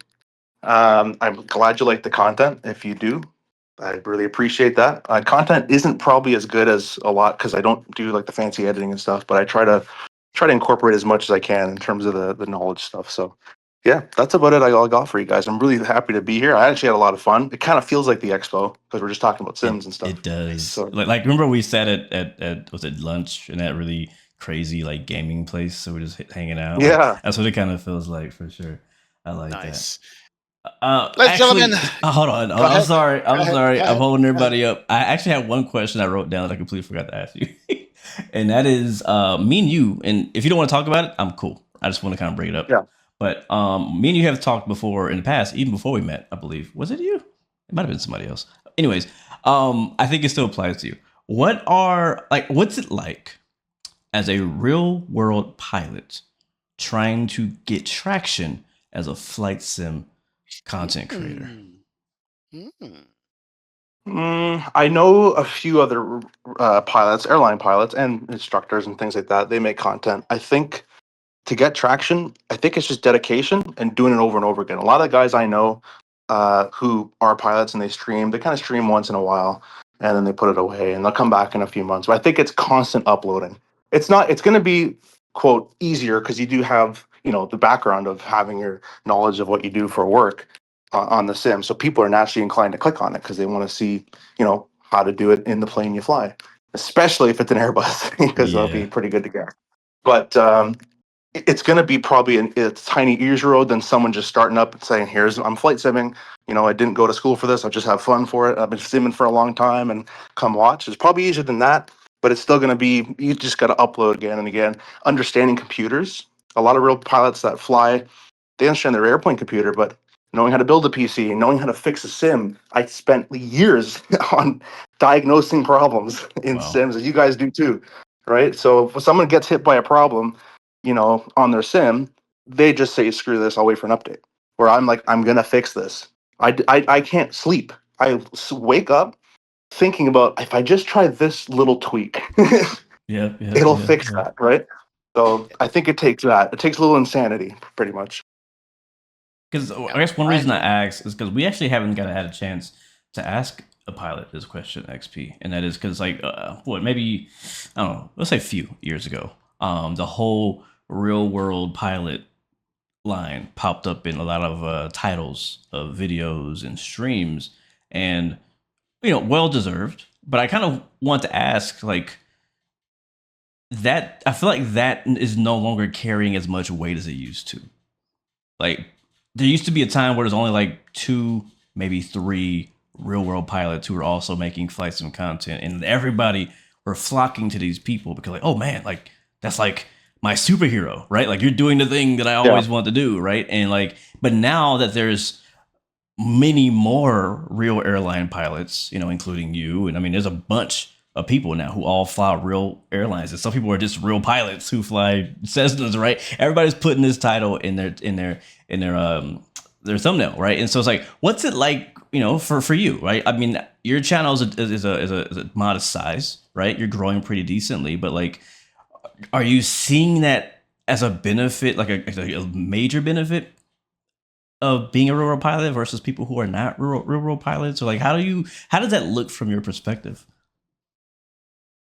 yeah. It goes back to how the person treats it. You'll find that a lot of my videos, I won't necessarily put real airline pilot, but I'll put maybe real CRJ pilot, especially if it's focusing on the RJ, because I could put on like I'm flying an F-18, real airline pilot. It doesn't really make sense, right? It doesn't Mm, correlate. So a lot of people that put that real airline pilot title they might fly an ATR and they're in an A340 or A350, so it mm, depends on it is. The weight is probably getting less of the title. That's just because there's probably more people like me where they grew up with Sims. Their dream was to be a pilot. They flight sim. They're like, oh, maybe I could do YouTube one day and then I could make content on the plane I fly. So everyone's probably a lot more of them popping up in the future, in my opinion, because more people Right. are growing up, more people become pilots from Sims.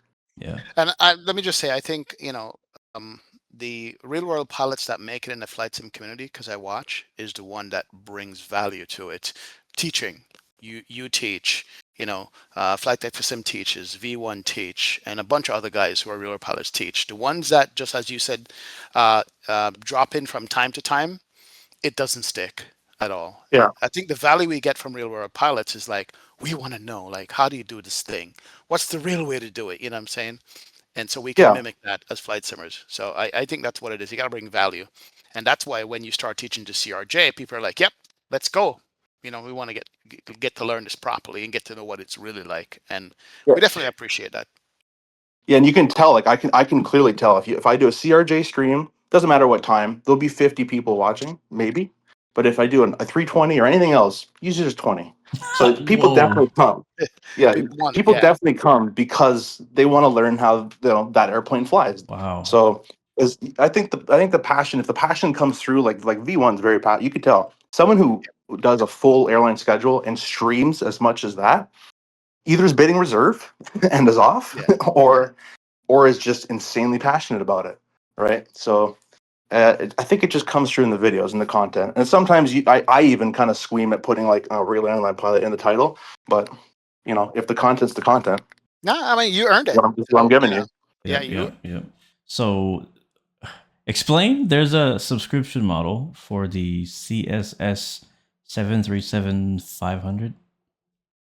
Yeah, when they released it, which it's still I believe in early access still, they came up with three prices, which I agree with some things and I don't agree with some other things. You can buy a 1 month for like $6 or $10. I find that an amazing idea because you can try the plane, and if you don't like it, you don't ever buy the full price. I actually don't mind that. You can buy the 1 year, which was something crazy like $50 or something. And then you can buy the full airplane, no subscription, but the price tag I think was ridiculous. It was 120, I think, or 10 US. And the promise is you get the 500, the 300, I believe, and I believe that if they make the 200. There's like future promises in there. And as you guys know in flight sims, future promise with development, jet never really a good idea. Yeah. So I love the 1 month thing. Try it out, see if you like it, buy it. I think they should get rid of the 1 year and make the base $550. And I think they'd have a home run. I think it's awesome to try a plane for a month. And if you don't want it, don't buy the whole plane. Have you tried it lately? Like, how is it? It's been out for a while now. Like, I mean, besides the whole subscription model and the money side, like, is the plane any good now? Because when it first came out, it was pretty rocky. It's close. It still needs a lot of work. The performance got better. There's still some glitches with the auto thrust and that kind of stuff. But that was 2 months ago. Apparently, there's been another update to it done now, and I've been on my list to try. But I think they're still working on it, so that's a good sign. I hope it does come out because a classic 7.3 is a really cool plane to have. I want it to be good. So maybe if they keep working on it, hopefully another half a year, it'll probably be good. I'm gonna give it another try. Maybe on stream. I like to just stream it and just see what happens. But we'll kind of see. The last stream I did with it about half a year ago, there were a lot of performance problems. Yeah, But the release was so shaky Yeah. that for Yeah. me, any case they had for a subscription model went out the window immediately, because if it was a solid product at released, they probably would have had a better reception to the plane, a better reception to actually doing a subscription model.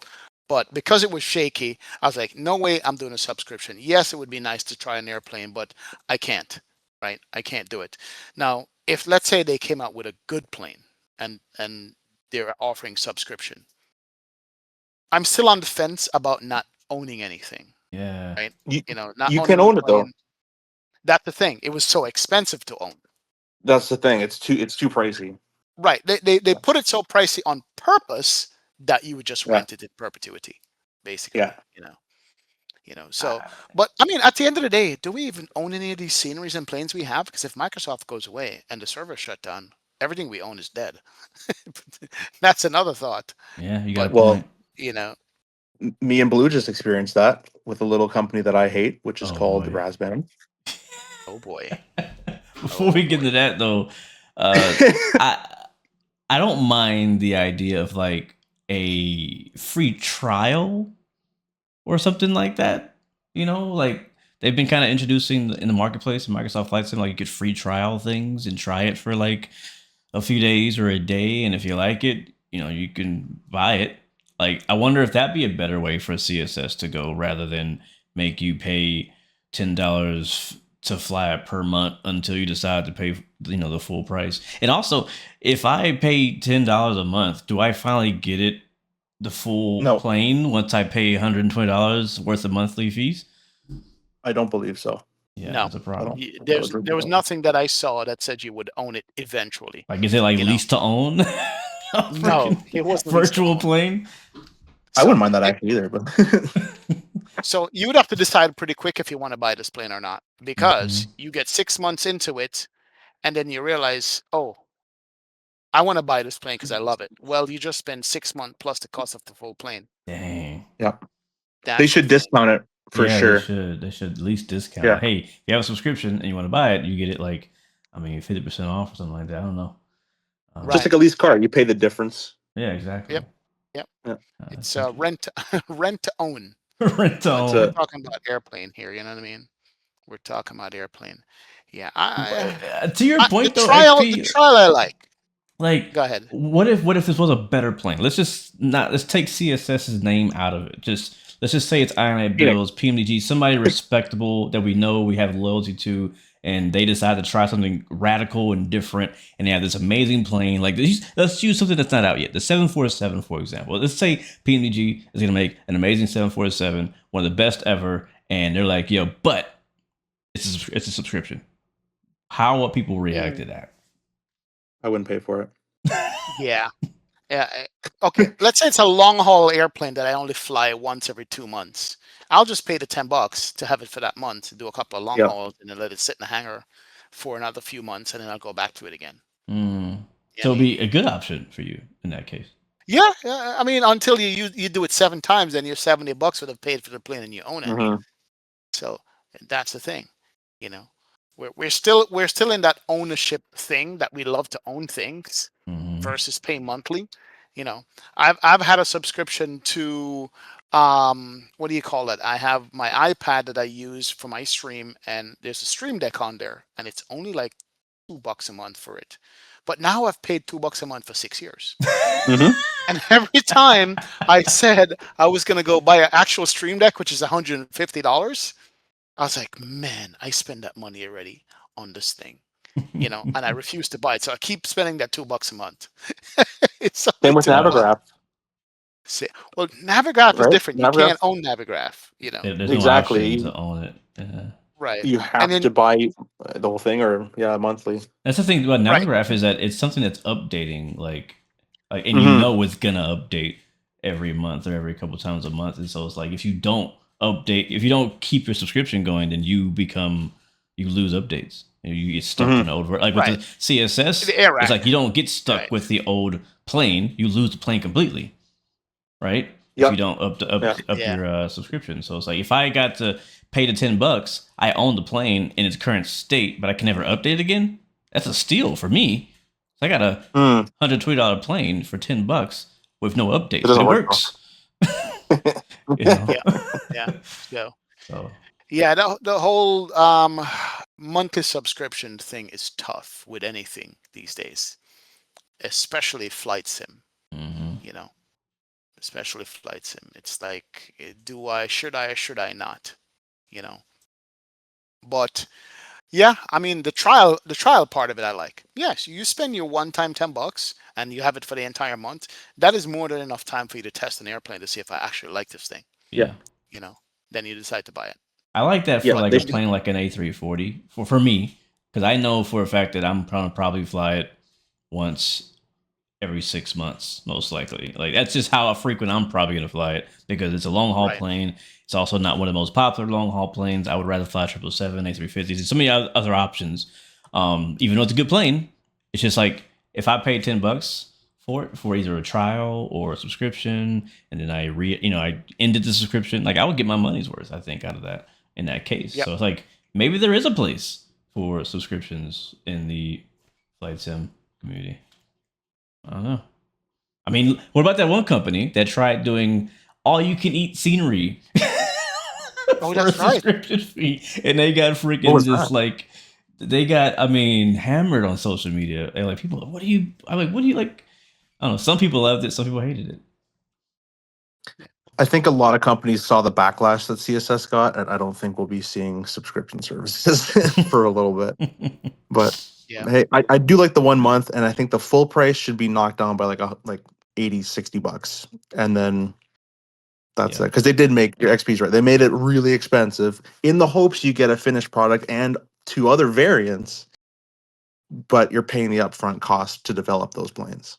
And I think Yeah. it's really a $50, $60 plane. And they're trying to double that to Hmm. fund the future development of the other variants that they're promising. Hmm. I think that's Yep. what's really happening. And I think if they gave you a 300, 200, 300, and 500, I think 110 is a pretty good price. If they're all individually modeled, individual flight models, that's actually not bad. You got three variants of the 737-200 has turbojet, it's not even a high bypass, so they have Oh to do all wow. that. So that's fine. But just paying 110 for the 735 and a hope, that's a bit much. Yeah, Yeah. it's like might as well start a GoFundMe or a Patreon or something. Yeah, and Mm. they released it too early. They released it too early in the fact that they were hoping to get some sales from it, but I think they tarnished their brand a little bit when they did that. They have a lot of Unfortunately. companies. They got to hold it. They got to cook it a little bit longer. A lot of companies like to just launch it, and it's like, yeah, you probably should have, like Cyberpunk. Remember that game came out? Oh my god, Should I have was just talking to some friends just about that. Oh my just god. cook it. Just cook it a little bit longer. Like, What's it's crazy is gonna that do game is better. amazing now. That game is It's amazing now. now 7 years later, right? Whatever it is. Right. So But I still haven't given it a second chance. I me haven't been neither. back. Me neither. It puts a bad Uh, taste. Just cook it a little longer. It might cost a little bit more money, but it'll go further for mm-hmm. sure. So the consensus is that subscription is dead in Flight Sim for now, until somebody makes a good use case for it. Hmm. Well, we were Yeah. just talking about Sand Tensions. That'll be subscription, but it's not planes. It's a little Right. different, but Yeah. and Navigraph as well. And I Yeah. think it offers more value, Yeah. to be honest, Yeah. constant. I No remember doubt. when I first started my Navigraph subscription, it was tough. It was Yeah. really tough. I was like, do I really want to pay monthly for this? You know, it's like now it's like a basic living expense at this point. Yeah. I'd rather cancel Netflix than Navigraph. Yeah, I Yep, honestly, yeah. exactly. But Yep. like back when I first got into flight sim, I didn't, I guess, really see the value in it as much. But also think about it this way: Navigraph gives you more now than it used to. Like it used to just be Because AirAct data, which was Mhm. literally just a current FMC. But now they give you charts. Now they give you a Navigraph charts, the app, you know, that you get to Mhm. use, and which is now supported in so many planes as well. Like And it's Brief is become, them. yep. Well, SimBrief is free, Yeah. but still, yeah, it's Yep. It was, yeah. Yeah. um, I mean, I like the fact that Navigraph didn't sleep on their laurels, going, "Okay, we're the only one who give you AirRec easily, so we're done." They keep innovating more and more every yes. Yes. year. They keep adding new Yeah, things. they didn't get content with just supplying one service and charging us the same price. They never upped the price. Think about that. We don't pay additional price. I don't think for the new services that we get now. I don't think Right. so. Maybe here and there, but I have one question. It is late, so I have to go here soon. But Yes, I want sir. to ask: will anybody of you can't speak anymore? Will any of you be purchasing the 737-700 No. by I PMDG? No, no. I No, didn't even look at the 900 for 2024. I'm done. or the 900 either. Yeah. So my opinion is, and we were talking about this earlier. I bought all the PMDGs for FSX, bought all the PMDGs for P3D. I bought all the PMD. Back then, the triple was $130. Now Oof. it's a little cheaper. It's 130 and then 30 for the 300. Dang. Anyways, I bought all those. P3D version 4 went to 64-bit. Had to rebuy them all again. After MSFS 2020, rebought them all again. Oh, 24, still paying $30. I think some people are entitled to a little bit of a cheaper price than $30 after like $1,000. It is over oh. the time, but Mhm.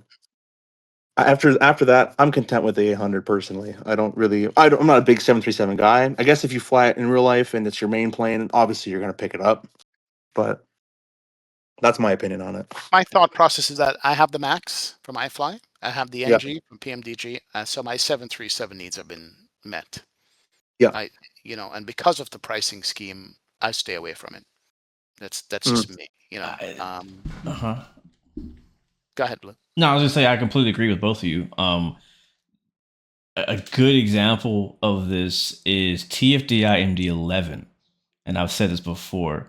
They came out with the 2024 update, I believe, with like the advanced version and all that. Something I can't remember exactly what the price was, but was it like a Mm. $10 upgrade or I was something? just watching the podcast you were talking about. Actually, I was walking on my layover and I was listening to it as I was walking, and you were talking about the MD11, and you were saying you actually paid because you saved the money. You paid the extra money to get the advanced version, and I did the same thing. I'm Exactly, like, oh, it's like exactly. $5. I'll just get like the $15, $20 one. I'll get the whole the whole smacking thing. Yeah, So like and if now I if have the P freighter. I have it all. and if PMDG had done a similar thing, I would love to buy the 700 and 900 and maybe even the 600 variants. But the issue is just that it's yeah, you get a light discount, but it's more than I'm willing to pay. If I'm only gonna really fly and care about the 800. So I think, um yeah, as a consumer, you kind of feel a little less loyal. Like Mm, you have loyalty to these companies, and you feel like, yes, I'm a PMG supporter, and you go behind that company or whatever. And then the 777 came out. I paid for the 300 was the full price, and then the 200 came out, and it was the same price as the full price. I'm like, I'm not paying for a smaller bro, that 777 for the pissed same me price, off. That right? didn't I right didn't XP. buy Remember I called you like freaking mad. I was like, what? How they gonna charge me full price for a little less plane? Yeah. it.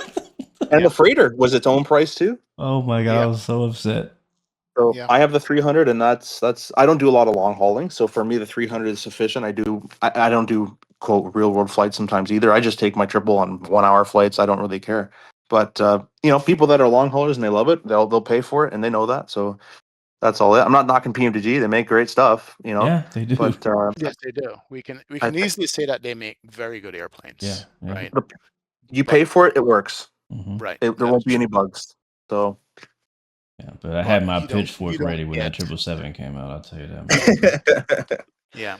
And then, transition into dropping the least popular 7.4 versus the most popular 1.4, which we want the 747-400 versus the 200. 200 is a classic, don't get me wrong. I'm a little 400 is different. most popular, you know. So, yeah, couple of things, but those are the simisms that get me with decision making. But I don't run a development company, so I don't know what goes on behind the scenes. So I have no That's room it. to talk. But I'm a consumer, though. I know what I want. That's it. That's May speak with your wallet. Phoenix said, Mhm. "Here's it for free." I think Phoenix could have charged $5. I'm actually of the opinion that Phoenix should have charged some money. Phoenix? Oh That's my yeah, opinion Oh, oh oh because it yeah, was yeah, free. yeah, yeah, yeah, I yeah. mean, maybe they literally just copied and pasted, but I think even if they charged $5 or $3 and 10,000 people bought it, that's like 20 grand. That's like you're already making like Yeah. whatever it is. You could. So I think they could have charged like $2 and everyone would buy it. Be like, oh, thanks for that. I It's cheap. would have paid for it, but I Yeah, feel like things like that give you strong community loyalty. Like they do. if anybody tries to come into our flight sim community and talk bad about Fenix, you know what I mean? Like we coming at yeah, them yeah. Some because people do though. Some people say they take long to develop planes. They don't do this, they don't do well that. they But need to it's go play some other game. Because you don't mess with our Phoenix. That's our family right there. You know what I mean? Like The goat. you know what I mean? And the reason why we feel so strongly about Phoenix is because since they have come onto the flight sim scene, they've always proven and shown that they are community first, right? You Mhm. can tell by the decisions they make, by the amount of money they charge us, by the little things, right? That they make decisions based on us, and not just financial, not because they're gonna make more money or this or that. Like it's always about us. Now I don't know if they're just in some great financial state where money's not a big issue to them or something like that. But I get it. Other companies have to make money. They got to pay people. People got to feed their families. So I'm Yeah. not here to say, Yes, hey, yes. don't charge us money. But I'm just saying, like the way that Phoenix has carried themselves as a company, not just speaking things, but in the way that they show us, it makes our loyalty go up. Again, going back to the TFDI MD11 situation where they weren't like our favorite developer, but the fact that they gave us such a massive update for such a low Mm. amount of price, and I'm like, yeah, absolutely, I'll pay $10 plus. I'll pay another 25, 15, whatever for your advanced version because now I have the money to do so. And if they keep going in that route, they're gonna become. I'm gonna be a loyal TFDI customer when they release something else in the future. Yeah. And that's just like you're planting those seeds. And if you keep doing things that are against the community's wishes, that hurts your reputation. Yeah. Straight up. Yeah, definitely. Agreed. Agreed. But the wheel turns and keeps turning. We'll That's see it. how it works out. Competition is the key, is what I always say. Hmm. Bring somebody else in. You can't do it. Let's see what somebody else will do, and how they compete. That's why I want other Boeing makers in the sim, right? I want Bluebird, I want iFly, I want PMDG, and I want somebody else to come in and even compete on the 7.3s or the 7.4s as well. You know, don't secede it. Let them compete it out, and we'll get the best for all of us. I got I do have to get running here, but I wanted the last. I keep saying last thing. Phoenix making a 330 or Phoenix making a Neo. I would choose 330 over the Neos personally. But what would you 330 think? as well. For me, 330 as well. We have Neos out there and stuff. 330 I'm for on me. the other side of this one. I would Right. prefer a Neo. The Really, the regular Neo and the 21 Neo. I would, because I'm gonna fly those more than the 330. And the Neos we have now is what, fly by wire, and the FS Labs. I mean, FS Labs is not really. I don't know. In my opinion, they're good. Don't get me wrong, but they're not Fenix. They're cooking though. Their systems are very very good. They need polishing. I think with a year, if they dedicate themselves, I think they can get there. Because their systems go deep. All the circuit breakers, failures, all that stuff, MEL items, it's all really good. Yeah, it is. Yeah. But I think the flight model, I think the textures and all the good stuff that Phoenix does get right as well. But I want a 330. I think we've never really had a good 330. Maybe I think as Tolis made one for X-Plane. Did they have one? Yeah. Yes, The Totus yes. 330 is very good. But Microsoft wise and FSX wise, we've never had a 330. Yep. So 330 for me. It's a medium haul plane and a long haul plane too. Yeah, like a 200 or something. Yeah, like 200 something. Probably easier to make than Neos because it's just transition it. But yeah, why not both? that's all I do. Why not both? We're gonna start charging for updates for both at the same time. Right. Go ahead and give us. I mean, I think he's working on a Neo, but go ahead and give us a Neo. You have a great, A320 family already, and then when you're done with that, transition and make the 330, 330 Neo specifically. I would like to see that one. But yeah, I think whoever makes the 330 first will clinch. If any builds, Tolis now or Phoenix can get to the hands on the 330 first and make it good though. Make it good. Airline builds technically has a 330 already. Do they? The default Microsoft flight okay. builds. Yeah. I don't count that one. So I would say Airline builds already out of the picture. I don't think they're gonna revisit that plane. Yeah. But we know Aerosoft is gonna make one again. So with Tolis help, are they helping or no? From what we hear, no. But we will try Makes to a get more difference. info on that. Yeah. That's a mistake. Yeah, they should help. We'll see. We'll see what the announcement is on that one. It will make a difference if they're involved or not. In my opinion. Outside of that, I don't know who else would make a 330, unless Tolis legit makes their own. Well, I don't know. I don't know who else would make one if not Fenix. Guys, YouTube, your Sim CFI. Simple. Go find that channel. Go watch it. He's got tons of videos going back 9 years. DCS helicopters, P3D, FSX, all in there. I saw Battlefield on there. Battlefield, I know. I saw it. Yeah, but yeah, good channel, good learning channel. If you just picked up the CRJ, go check out his channel because he's got a lot of things that he taught on there and so forth, and product reviews. But your SimCFI, thanks so much, man, for joining us. We appreciate the last minute notice and you jumping on. I love this discussion with you, brother. Thank you. Yeah, man. For sure. Thank you so much. Maybe we should all get around and watch all of our old videos and like react to them or something. We actually should. That's a great idea. That would be so entertaining. That'd be a good one. Not with my potato camera that I had. Yeah.